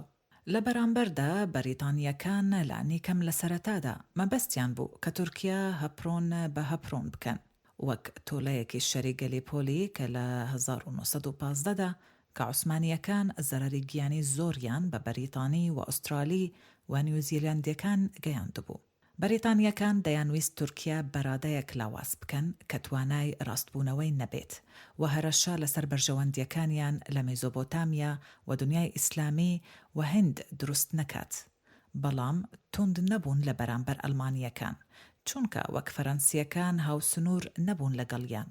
هاوکات لەبەر ئەوەی فەرەنسیەکان پێش شەڕ قەردێکی زۆریان دابوو بە عوسمانیەکان، پێیان وابوو ئەگەر عوسمانیەکان جێگرەوەیەکی باشیان نەبێت ئەوە قەردەکانیان دەفەوتێت. بچکە لەمانە فەرەنسا ئامادە بوو لە کەرکووک خۆش بێت و لەگەڵ ویلایەتی مووسڵ بەر بەریتانیا بکەوێت، بەڵام بەریتانیا دوای زامنکردنی پشتیوانی ئەمریکا ئەڵمانیای لە بەرژەوەندی فەرەنسا پارچە پارچە نەکرد و نەیهێشت ناوچەی ڕاینلاند پێ ببڕێت. ئەمەش درزێکی دیکەی خستە نێوان بەریتانیا و فەرەنسا. بە پێی ڕێکەوتنامەی سایکس-پیکۆ دەبا فەرەنسا بەشی شێری لە پاشماوەی دەوڵەتی عوسمانی بەرکەوێت، بەڵام چاوچنۆکیەکانی بەریتانیا لە ویلایەتی مووسڵ ئەو خەونەی فەرەنسیەکان زراند. ئەمانە هەندێک لەو هۆکارانە بوون کە فەرەنسا هیچ هاندەر و پەرۆشی جێبەجێکردنی پەیماننامەی سیڤەر نەبێت. بە پێی عورفە نێودەوڵەتیەکان هەموو پەیماننامەیەک دوای واژووکردن لەلایەن حکوومەتەکانەوە دەبێت پەرلەمانی وڵاتەکانیان پەسەندی بکات تاوەکو بچێتە بواری جێبەجێکردنەوە. جگە لە پەرلەمانی ئیتالیا پەرلەمانی هیچ یەک لەو وڵاتانەی کە پەیماننامەکەیان واژوو کردبوو پەسەندیان نەکرد. بەمەش لە ڕووی یاساییەوە نەچووە بواری جێبەجێکردن. دوای ئەوەی سیڤەر پێگەیەکی گرنگی بە یونانیەکان بەخشی لە ئەزمیر و تراکیا، ئیدی لە سەرەتای 1921دا هێزەکانیان لە ئەزمیر و بۆرسەوە پێشڕەویان کرد وەکشان بۆ قۆڵایی تورکیا و لە ئەنقەرە نزیک بوونەوە. بەڵام لە ئەیلولی هەمان ساڵدا کەمالیستەکان توانیان شکستیان پێبێنن و لە دەوروبەری ئەزمیر تەنگیان پێ هەڵچنن. دوای ساڵێکیش هەم لە ئەزمیر هەم لە تراکیەوە دەریان بنێن. سەرکەوتنی کەمالیستەکان هێندەی دیکە درزی نێوان بەریتانی و فەرەنسیەکانی گەورەتر کرد. هاوکات هاندەرێکیش بوو بۆ فەرەنسیەکان و ئیتالیەکان کە ڕێزبەندی بشکێنن و هەر یەکە بەجیا لەگەڵ کەمالیستەکان ڕێکەوتن مۆڕ بکەن. فەرەنسیەکان لە ئۆکتۆبەری 1921دا ڕێکەوتنی ئەنقەرەیان لەگەڵ کەمالیستەکان مۆڕ کرد. ئەمەش بە فەرمی ناساندنی سەروەری حکوومەتەکەی ئەنقەرە بەسەر هەموو تورکیەدا لێکەوتەوە کە هەر لە بنەرەتدا پەیماننامەی سیڤەری ڕەت کردبووە. ڕێکەوتنەکە پاشەکشەی فەرەنسیەکانیشی لە ناوچەکانی قەڵەمڕەویان لە تورکیا و لە بنگا و بارگەکانیان لە سیسیلیا بە دوای خۆی داهێنا. ئەسکەندەرۆنەی لێ دەرچێت فەرەنسیەکان تا سنووری ئێستای سووریا و تورکیا کشانەوە و هەردوولا دانیان بە سنووری نێوانیاندانا. ئەو هێزانەی کەمالیستەکان کە لەو دەڤەرە بوون گوێزرانەوە بۆ بەرەکانی شەری ڕزگاری لە دژی یونانیەکان. فەرەنسیەکان دەستیان بە ناردنی چەک و کۆمەکی سەربازیش کرد چونکە یونانیەکانیان وەک هاوپەیمانی بەریتانیەکان دەبینی. عەبدوڕەحمان بەدرخان سکاڵا و گلەییەکانی کوردی گەیاندە فەرەنسیەکان، بەڵام بەرگوێ کەڕکەوتن چونکە ناسیۆنالیستە کوردەکان بە شێوەیەکی گشتی لە بەریتانیەکانەوە نزیک بوون. فەرەنسیەکانیش بە گومانەوە دەیان ڕەوانیە ئەو دەوڵەتە سەربەخۆیە یان ئۆتۆنۆمیەی کە بریتانیەکان پێشنیاریان کردبوو لە سیڤەر. دوای بێئۆمێدبوون لە فەرەنسیەکان، ناسیۆنالیستە کوردەکان داوای یارمەتیان لە بەریتانیا کرد. یونانیەکانیش لە لای خۆیان هەم بەڵێنی یارمەتیان پێدان هەم داوایان لە بەریتانیەکان کرد کە یارمەتی کورد بدەن. بەڵام بەریتانیەکان ئامادە نەبوون کارێکی لەو جۆرە بکەن چونکە پێیان وابوو سەرکێشیە و تووشی شەڕی ڕاست و خۆیان دەکات لەگەڵ کەمالیستەکان کە خۆیان لێدەپاراست. دوای نێزیکەی 6 مانگ لە وەستانی شەڕی یەکەمی جیهانی، هێزەکانی ئیتالیا لە باشووری تورکیا لەسەر دەریای ناوەڕاست بارەگایان لە ئەنتالیا دانا و تا قۆڵایی تورکیایان خستبووە ژێر نفوزی خۆیان. بەڵام پێش ئەوەی فەرەنسیەکان لەگەڵ کەمالیستەکان پێک بێن، ئیتالیەکان پێکهاتنێکی سەرپێییان لە ئاداری 1921 لەگەڵ کەمالیستەکان ئەنجامدا و بێشەڕ خاکی تورکیایان بەجێهێشت. بەمەش تاکە هێز کە وەک داگیرکەر لەلایەن کەمالیستەکانەوە دەبینرا یونانیەکان بوو. بۆیە تورکەکان هەموو هێزی خۆیان خستە بەرەی شەڕ لە دژی یونانیەکان و لە ئەیلولی 1922 لە شاری ئەزمیریش دەریان پەڕاندن. بەمەش تاکە هێزی نەیار لە گۆرەپانەکە مابێتەوە لە بەرامبەر کەمالیستەکان، کورد و بەریتانیەکان بوون.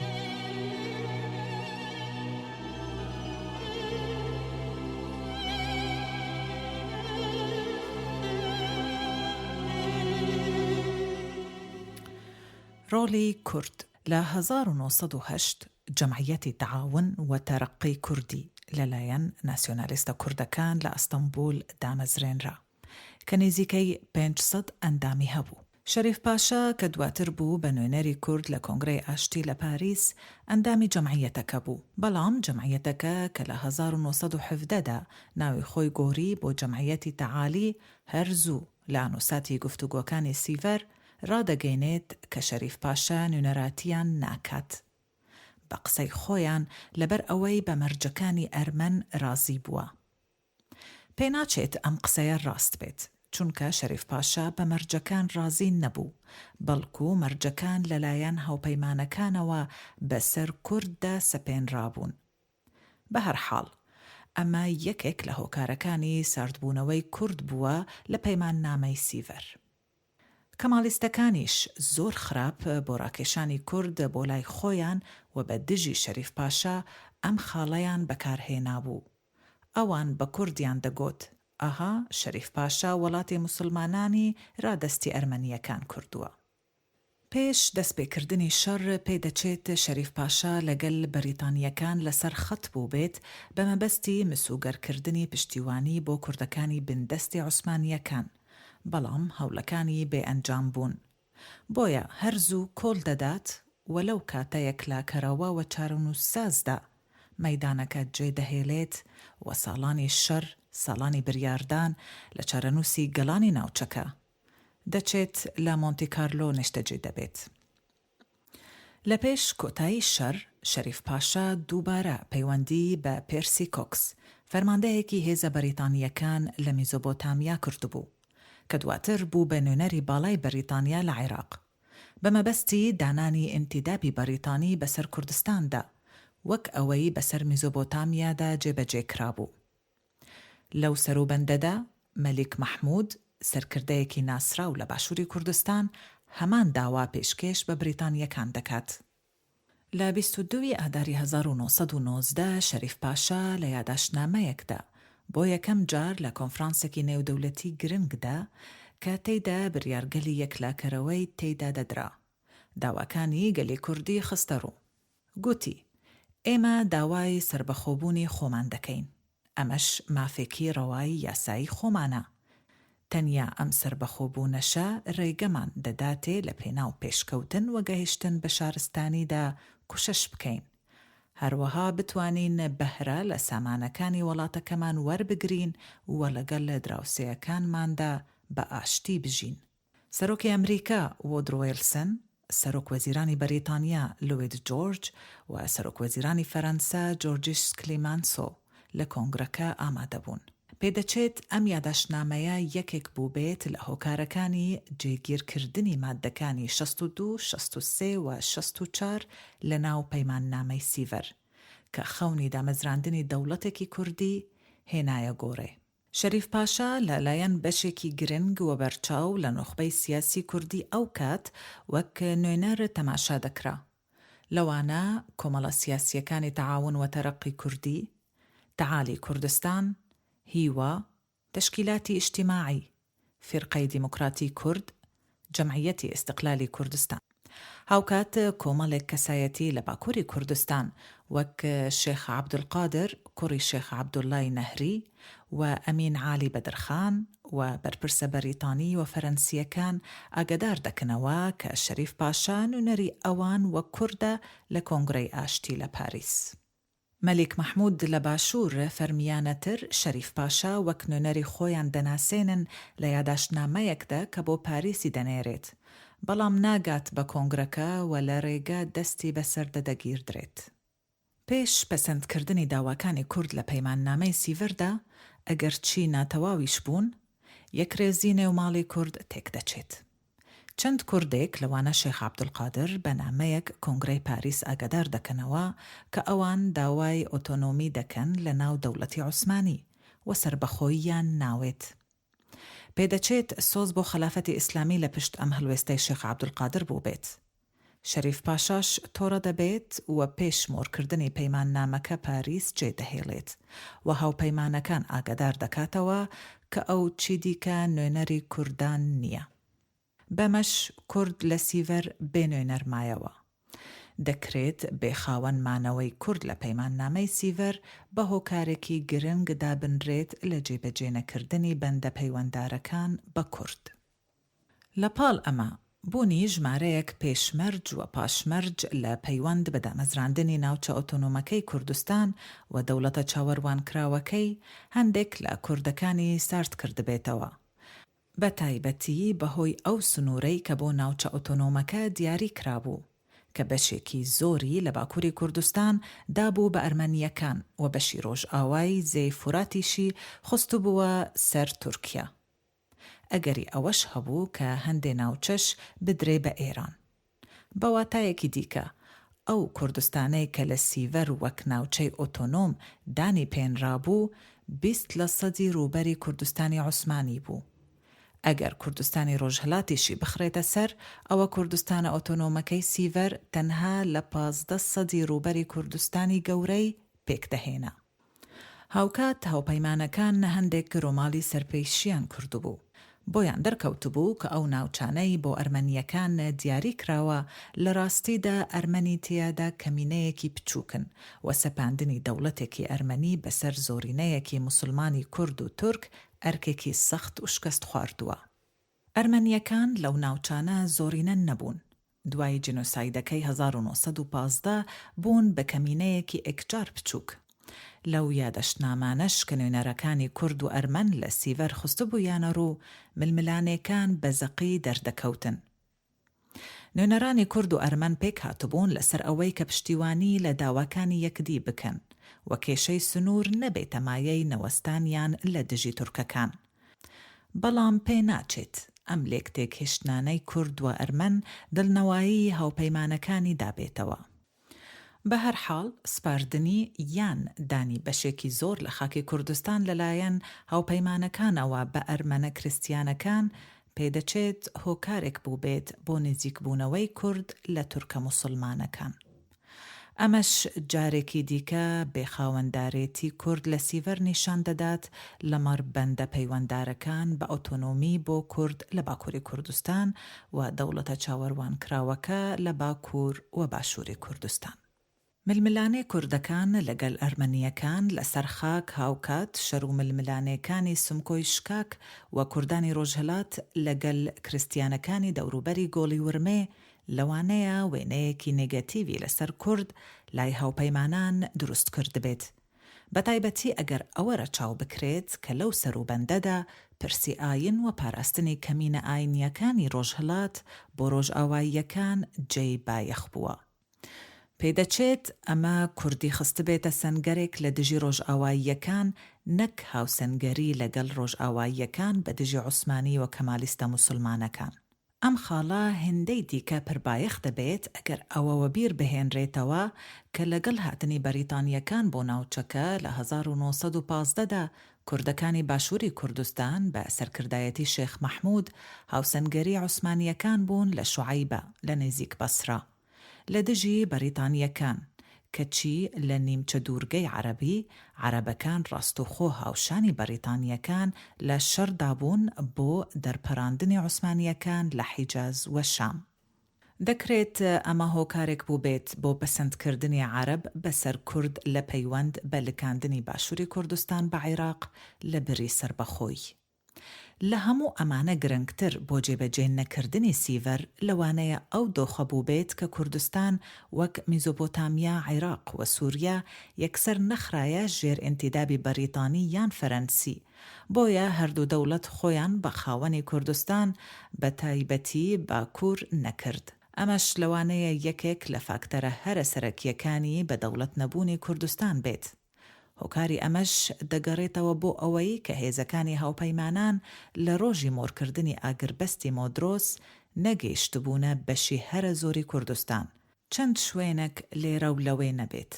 لە ڕاستیدا ویلایەتی مووسڵ باشووری کوردستان دوای ئاگربەستی مۆدرۆس لەلایەن بەریتانیەکانەوە داگیر کرا، بۆیە چارەنووسی ئەو ناوچانە تا 1926 دیار نەبوون. واتە باشووری کوردستانیش بە فەرمی لە ژێر ئینتیدابی بەریتانیادا نەبوو تا پرسی ویلایەتی مووسڵ لە کۆمەڵەی گەلان لە 1926 یەکلا کرایەوە و لکێنرا بە عێراقەوە. ئەمە شوای کرد کە هاوپەیمانان بڕیاری سەپاندنی ئینتیداب بەسەر ئەو ناوچانەدا نەسەپێنن، چونکە دەوڵەتی عوسمانی بە بەشێک لە سنووری دەوڵەتەکەی دوای شەڕی یەکەمی جیهانی دەناساند. هاوپەیمانان پێیان وابوو هەنگاوێکی لەو جۆرە لەوانەیە هەڵگیرسانەوەی شەڕی لێ بکەوێتەوە. بەم شێوەیە نەسەپاندنی ئینتیداب بەسەر کوردستان دەستی تورکە کەمالیستەکانی ئاوەڵا کرد لە سەپاندنی دەسەڵاتیان بەسەر باکووری کوردستان. بەڵام باشوور لە بەربوونی هێزەکانی بەریتانیا بە دەڵەمەیی مایەوە تا ئەو کاتەی بە پێک هاتن لەگەڵ تورکیا یەکلایی کرایەوە، بەڵام لە قازانجی کوردنا، بەلکو لە بەرژەوەندی عێراقی تازە دامەزراو. جێگای سەرنجە کە خاڵی 12 لە 14 خاڵەکەی وۆدرۆ-ویلسن کە داوای مافی چارەنووسی بۆ گەڵانی بندەستی تورکە عوسمانیەکان دەکرد، بوو بەمایەی چەندین ڕاپەرین لە شوێنی جیاجیا لە کوردستان. بەڵام مادەکانی 62، 63 و 64 کە بۆ یەکەم جار لە مێژووی کورددا لەسەر ئاستی نێودەوڵەتی دانی نەک هەر بە کورد دانا، بەڵکو بە مافی لە دامەزراندنی دەوڵەتێکی سربەخۆش دانا، کەچی هێندە نەبووە هاندەر بۆ ڕاپەرین و بەرجەستەکردنی ئەو مافە لەسەر ئەرزی واقع. کوردەکانی دەرسیمی لێ دەرچێت کە لە ژێر سەرکردایەتی سەید ڕەزا پێش شمۆرکردنی پەیماننامەی سیڤەر لە 1990 ڕاپەرین و داوای سربەخۆییان کرد، بەڵام لەبەر ئەوەی کە ڕاپەرینەکە لە سنووری کوردە عەلەویەکان دەرنەچوو و ناوچەکانی وان و دیاربەکر نەگرتەوە، ئیدی دوای نێزیکەی ساڵێک هێزەکانی کەمالیستەکان توانیان ڕاپەرینەکە دامرکێننەوە. کوردەکانی باکوور زیاتر لە چاوەڕوانی ئەم و ئەودا بوون کە بەندەکانی سیڤەریان بۆ جێبەجێ بکەن. ئەم خەمساردیەی کورد هاوکات بوو لەگەڵ ئەوەی کە تورکە کەمالیستەکان لەگەڵ مۆرکردنی پەیماننامەی سیڤەر هەموو هەوڵ و تەقەلایەکیاندا بۆ هەڵوەشاندنەوەی پەیماننامەکە.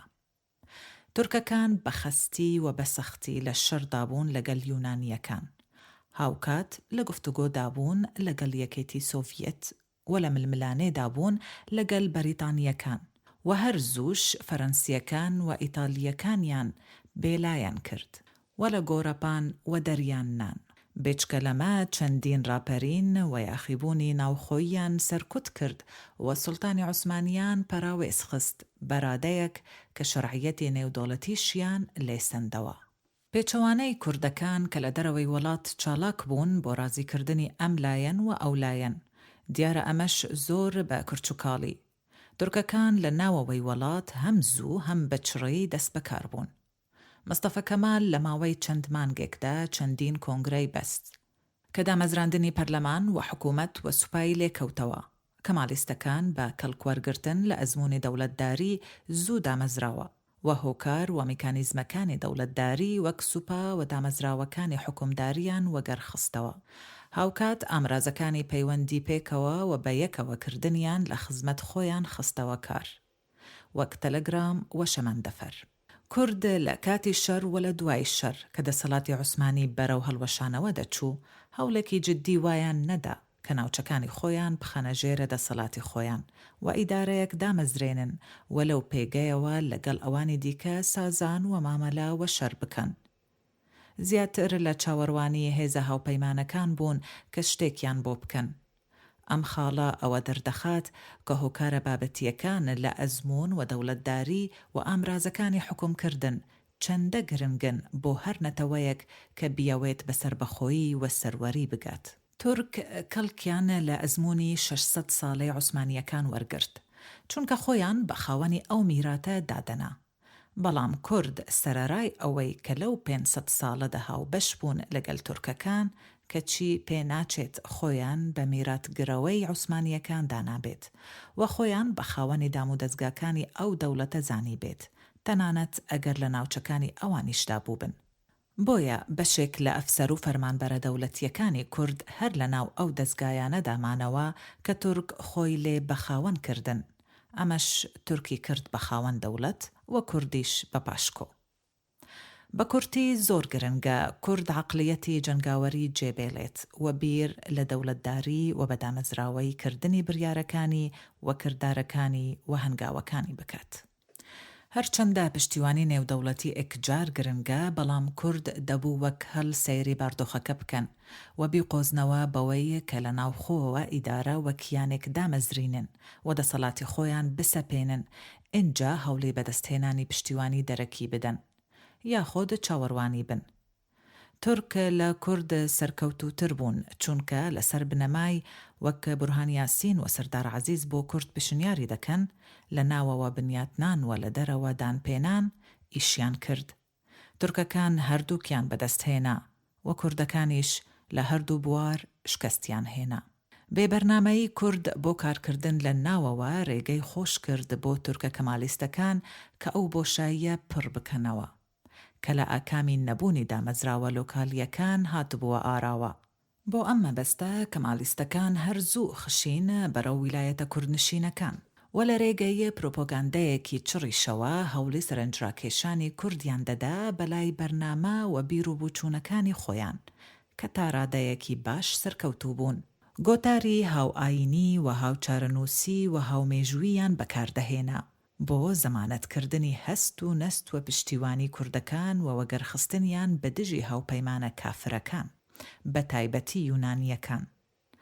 هاوکات کەمالیستەکان لە سەروبەندی سیڤەر و دواتریش دنیایەک بەڵێنیان بە کورددا لە بەکارهێنانی زمانی کوردیەوە بگرە تا دەگاتە ئۆتۆنۆمی. ڕێژەیەکی بەرچاو لە کورد کەوتنەژێر کاریگەری بەڵێن و گۆتارەکانی کەمالیستەکان، بە تایبەتی ئاغا و دەرەبەگەکان، کە کەمالیستەکان لە پەرلەمانەکەیان جێگەیان بۆ کوردبوونەوە. بەواتایەکی دیکە لە کاتێکدا کە کەمالیستەکان پرۆئەکتیڤ بوون، کوردەکان پاسیڤ یان ڕێئەکتیڤ بوون. هۆکارێکی دیکە بۆ کاریگەری گۆتاری کەمالیستەکان لەسەر کورد لەوە دەدەبینرێت کە کورد بەگشتی لە دەوڵەتی عوسمانی پێگەیەکی خراپیان نەبوو. ڕاستە لە کۆتایی سەدەی 19 چەند جارێک کە ڕوبەرۆی یەکدی ببوونەوە و کوردەکان سەرکوت کرابوون، بەڵام بەگشتی بە بەراورد هەم بەنەتەوە موسڵمانەکان هەم ناموسڵمانەکان، کوردەکان پێگەیەکی تایبەتیان لە دام و دەستگاکانی دەوڵەتی عوسمانی هەبوو. هاوکات ئەزموونی دەوڵەت نەتەوەی تورکیشیان نەکردبوو. باوەڕ ناکەم هیچ کوردێک چاوەڕوانی ئەو شێوازە بەربەریەی لە مامەڵەی تورکەکان کە دواتر بەرامبەر بە کورد کردیان لەو قۆناغەدا کردبێت. لەو کاتەی کە دەبوو دوای سیڤەر کوردانی باکوور لەو شوێنەی کە دەبووە ناوچە ئۆتۆنۆمیەکەی لێدا بمەزرێت چالاک بن و خۆرێک خەن و دەسەڵات و دامەزراوەی دەوڵەت دابمەزرێنن، کەچی کەمالیستەکان نەک هەر لەو ناوچانە چالاک بوون و دژایەتی هەموو بۆنێکی دامەزراوەی کوردیان دەکرد، بەڵکو لە ناوچەکانی باشووری کوردستانیش بە هەمان شێوە چالاک بوون لە پێناو سەرنجڕاکێشانی کورد و دژایەتی پێکردنی گۆتاری بەریتانیەکان. ئەم کردار و سیاسەتانەی کەمالیستەکان و کەمکرداری و بێبەرنامەیی و کەمترخەمیەی کورد کەمالیستەکانی دەستپێشخەر و کوردی پاشکۆ خست. بەریتانیەکانیشی پاشەکشە پێ کرد.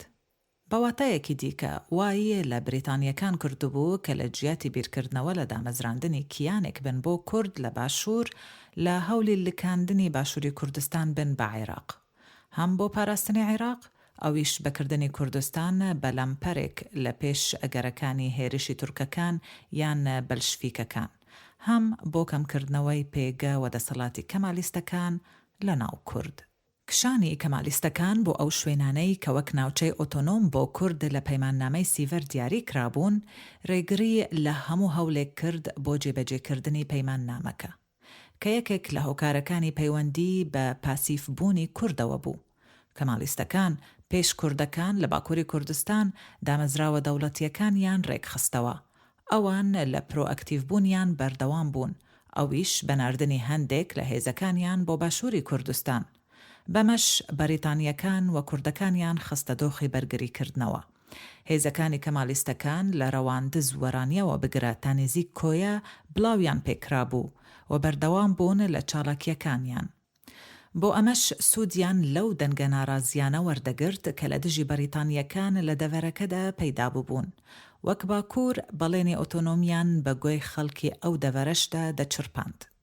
ئەزمموی دەوڵەتداری وەرێکخستنەوە و دامەزراندنەوە و کەڵکوەرگرتن لە دامەزراوەکانی دەوڵەت بە زەقی لە بەراوردکردنی تورکەکان بە کوردەکان دەردەکەوێت.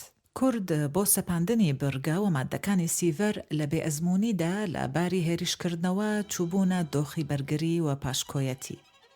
کەمالیستەکانیش ڕێک پێچەوانە، نەک هەرنەیان هشت کورد جلەوەی ڕووداوەکان بگرنە دەست، بەڵکو لە ململانەیەکی سەختدا بوون کە جلەوەکە لە دەست هەوپەیمانەکانیش دەربێنن.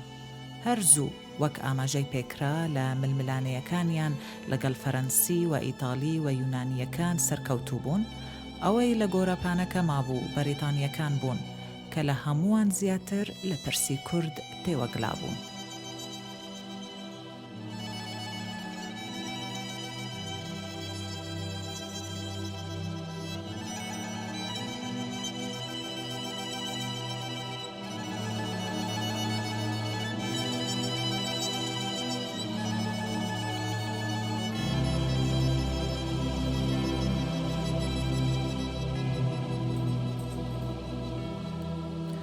ڕۆلی بەریتانیەکان لە ناوەڕاستی 1918دا هێزەکانی بەریتانیا گەیشتنە سنوورەکانی ویلایەتی مووسڵ و شاری کەرکووکیان لە مایسی هەمان ساڵدا داگیر کرد.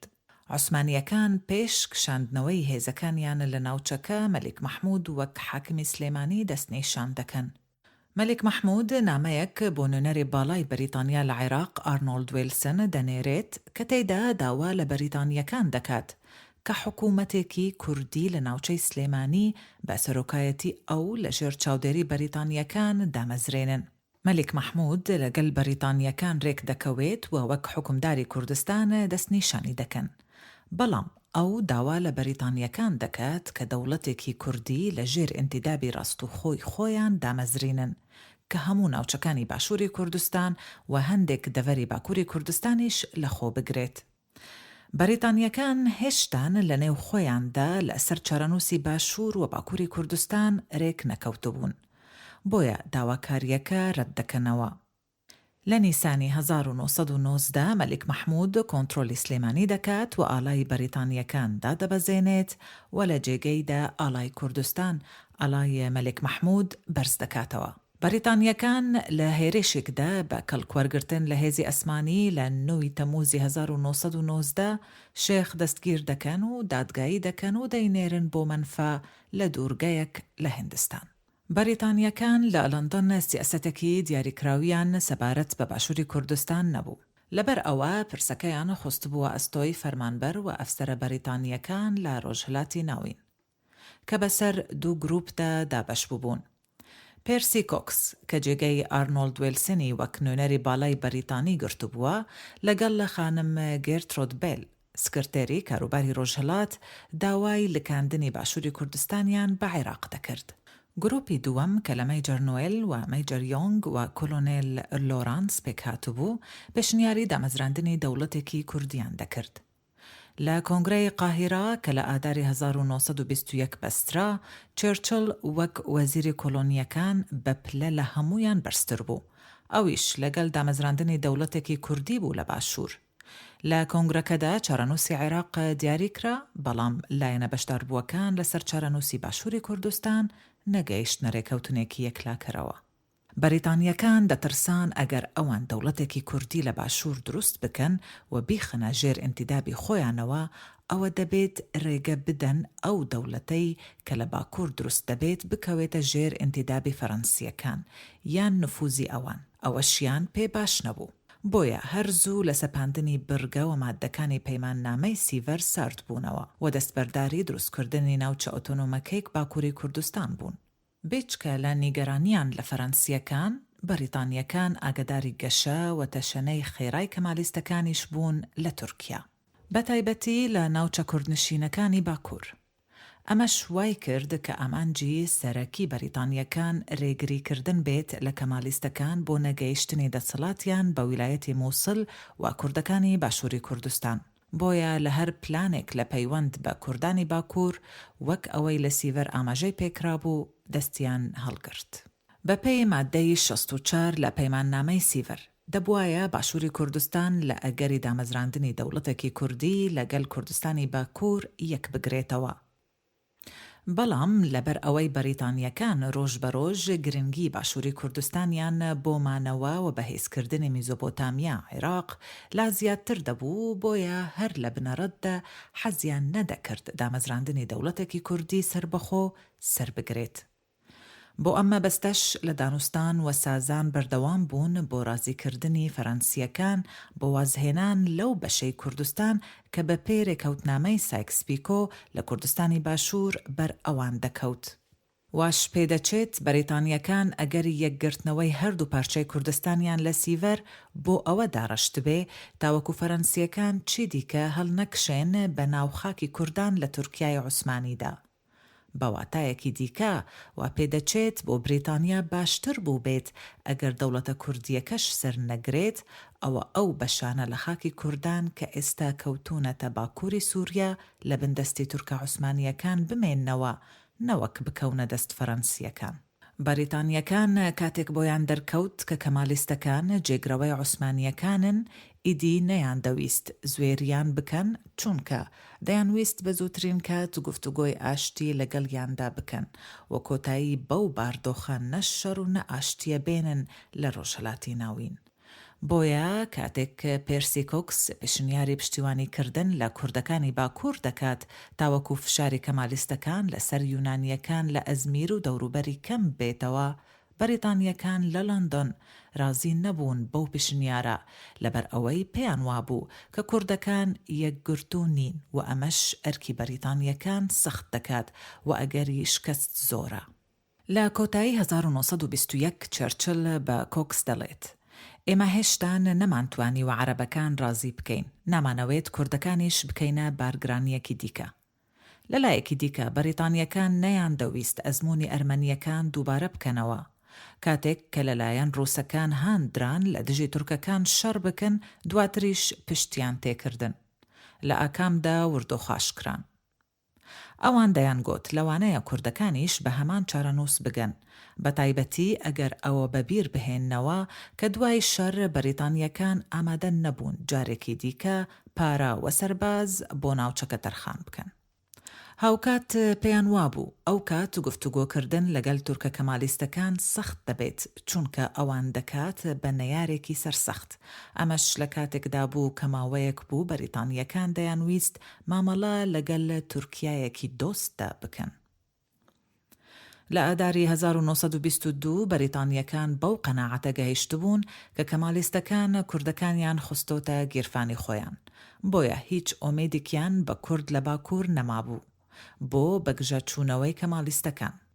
بەریتانیا سەرەڕای ئەوەی کە بە فەرمی وەک فەرەنسا دانی نەنابوو بە حکوومەتی کەمالیستەکان و پێداگیری لەسەر ئەوە دەکرد کە حکوومەتەکەی ئیستەنبوڵ نونەراتی عوسمانیەکان دەکات، کەچی لە لۆندۆن ڕاستەوخۆ پێشوازی لە نونەری حکوومەتەکەی ئەنقەرە یوسف کەمال بەگ کرد کە بۆ بەشداریکردن لە کۆنگرەی لەندۆن لە ئاداری 1921دا ئامادە بوو کە ئەو کات هێشتا ساڵێک تێپەر نەبوو بوو بەسەر مۆرکردنی پەیماننامەی سیڤەر.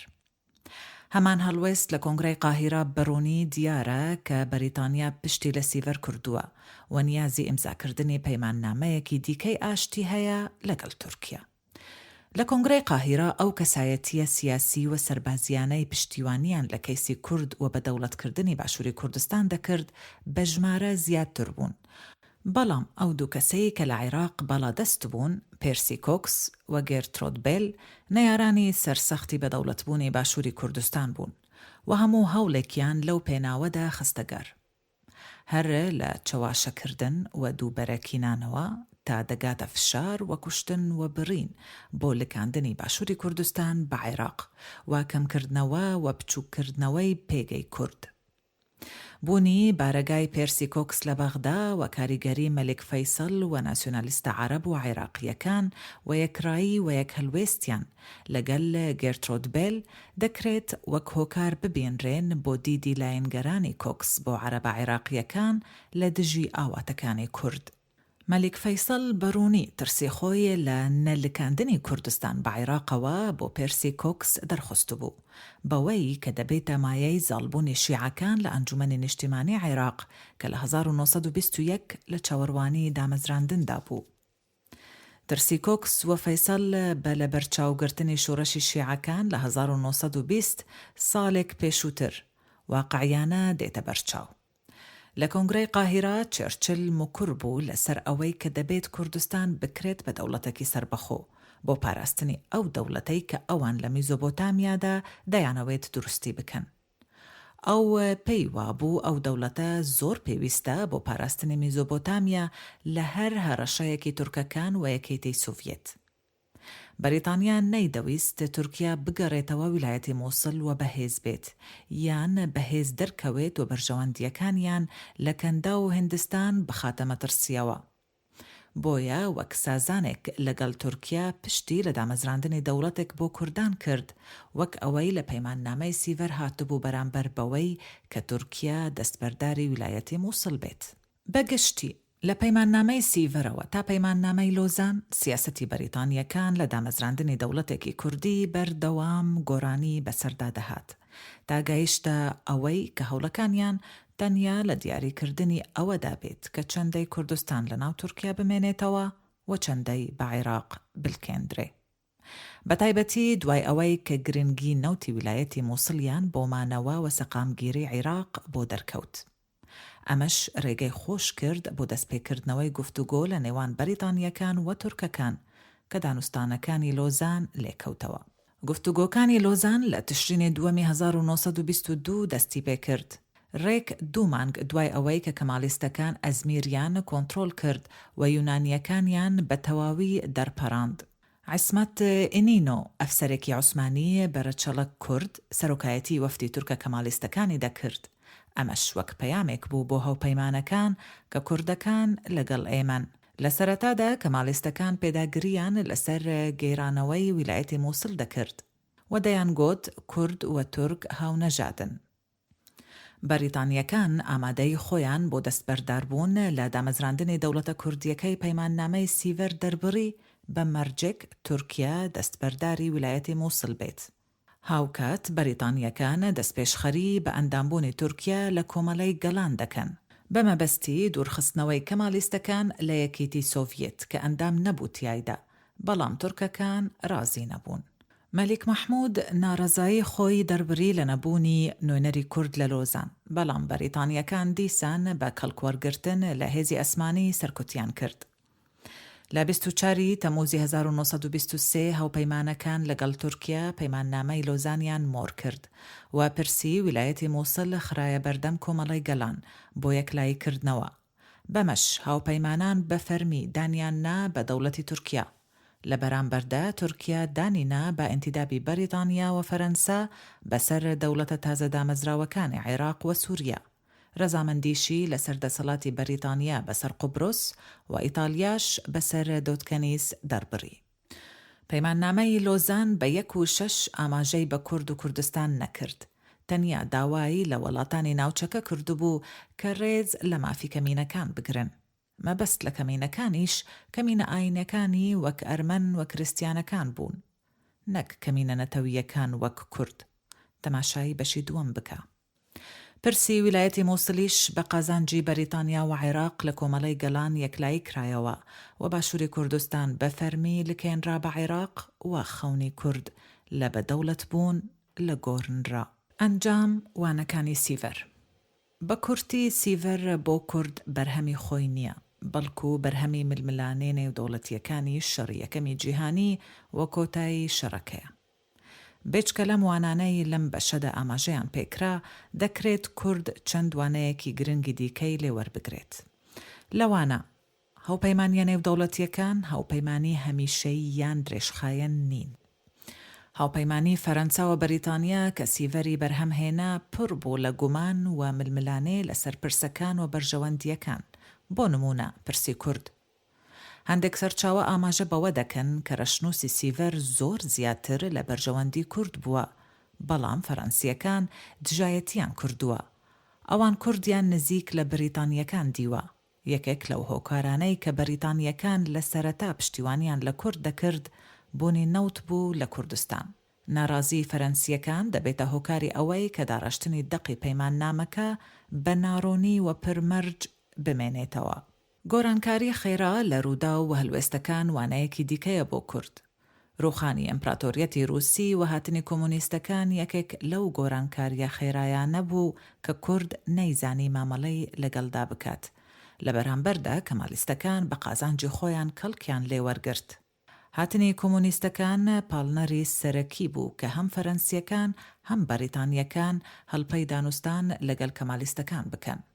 ئەمە ناکرێت تەنها وەک ڕووداوێکی ئایدیۆلۆژی مامەڵەی لەگەڵدا بکرێت، بەڵکو پێش هەموو شتێک هەژانێکی جیۆپۆلیتیکیە. هەژان و گۆرانکاریەک کە پاشان لە جەنگی سارددا تورکیا ڕۆڵی سنووردارکردن و قەتیسکردنی کۆمۆنیزم و یەکێتی سۆڤیەتی تێدا دەبینێت. ئەمە ڕەگی لە کۆمەڵێک تێزی جیۆپۆلیتیکی گەورەدا هەیە. لە نێویاندا تێزی دەوڵەتی دەریایی و دەوڵەتی وشکانی، یان هێزی ئاوی و هێزی وشکانی کە چەندین بیرمەندی ئۆروپی و ئەمریکی کاریان لەسەر کردووە. ڕوونتر بڵێن رووسیا هێزێکی وشکانیە و دەبێت ڕێگری لێ بکرێت ببێتە هێزێکی ئاوی. تورکیا لەم پرسەدا ڕۆڵێکی ئەکجار کاریگەری بینیواوە دەبینێت.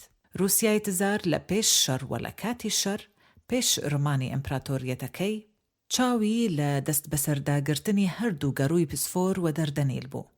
هەر بۆیەش ئەگەر رووسیا نەڕووخابە ئەگەری زۆر بوو سنوورەکانی تورکیای نوێ لە ئەنادۆڵ تێپەر نەکات. وانەیەکی دیکە بۆ کورد لە سیڤەر ئەوەیە کە ئێستاشی لەگەڵدا دابێت کورد وەک پێویست لەوە نەگەیشتووە کە لە پەیوەندیە نێودەوڵەتیەکاندا دەوڵەتەکان بکەری سەرەکین و ئەوانی دیکە یان دەکرێن بە قوربانی یان لە پەراوێز ڕۆڵ دەبینن. سیڤەر کورد دەکاتە ئەکتەرێکی نێودەوڵەتی، بەڵام هەتا ئەمڕۆژ کورد بە تایبەتی دەستەبژێری سیاسی کورد نەسیاسیانە، نەعەقلانیانە، نەئاگاییانە وەک بکەرێکی سیاسی نێودەوڵەتی مامەڵە ناکەن، نەک هەر لەبەر ئەوەی کورد دەوڵەتی نییە، بەڵکو لەبەر ئەوەی وەک دەوڵەت خواز مامەڵە ناکەن. پەرتەوازایی کورد تێنەگەیشتنی لە هاوکێشە نێودەوڵەتیەکان گۆڕینی هەلوێست و دواکەوتووی خەسڵەت گەلێکن بۆ وەسفی کورد. ڕەنگە زۆرێک لەمانە دیدی ڕۆژهەڵاتناسی بن بەوەی تەنها کورد ئاوان نییە، بەڵکو گەلانی دیکەش لە ناوچەکە سیخناخن بەم خەسڵەتانە. بەڵام ئەم وەسفە هەم بۆ کورد هەم بۆ ئەوانی دیکە ڕاستیەکی حاشە هەڵنەگرن. ئەمڕۆژ دوای سەدەیەک کورد بەدەستیانەوە دەناڵێنێت. لەوەش گرنگتر ئەگەر ئەمانە بۆ گەڵانی دیکە خەسڵەتی کۆمەلایەتی بن، بۆ کورد بوون بەمایە یەکێک لە هۆکارەکانی بێبەش بوون و بێبەشکردنی لە سەروەری و سەربەخۆ.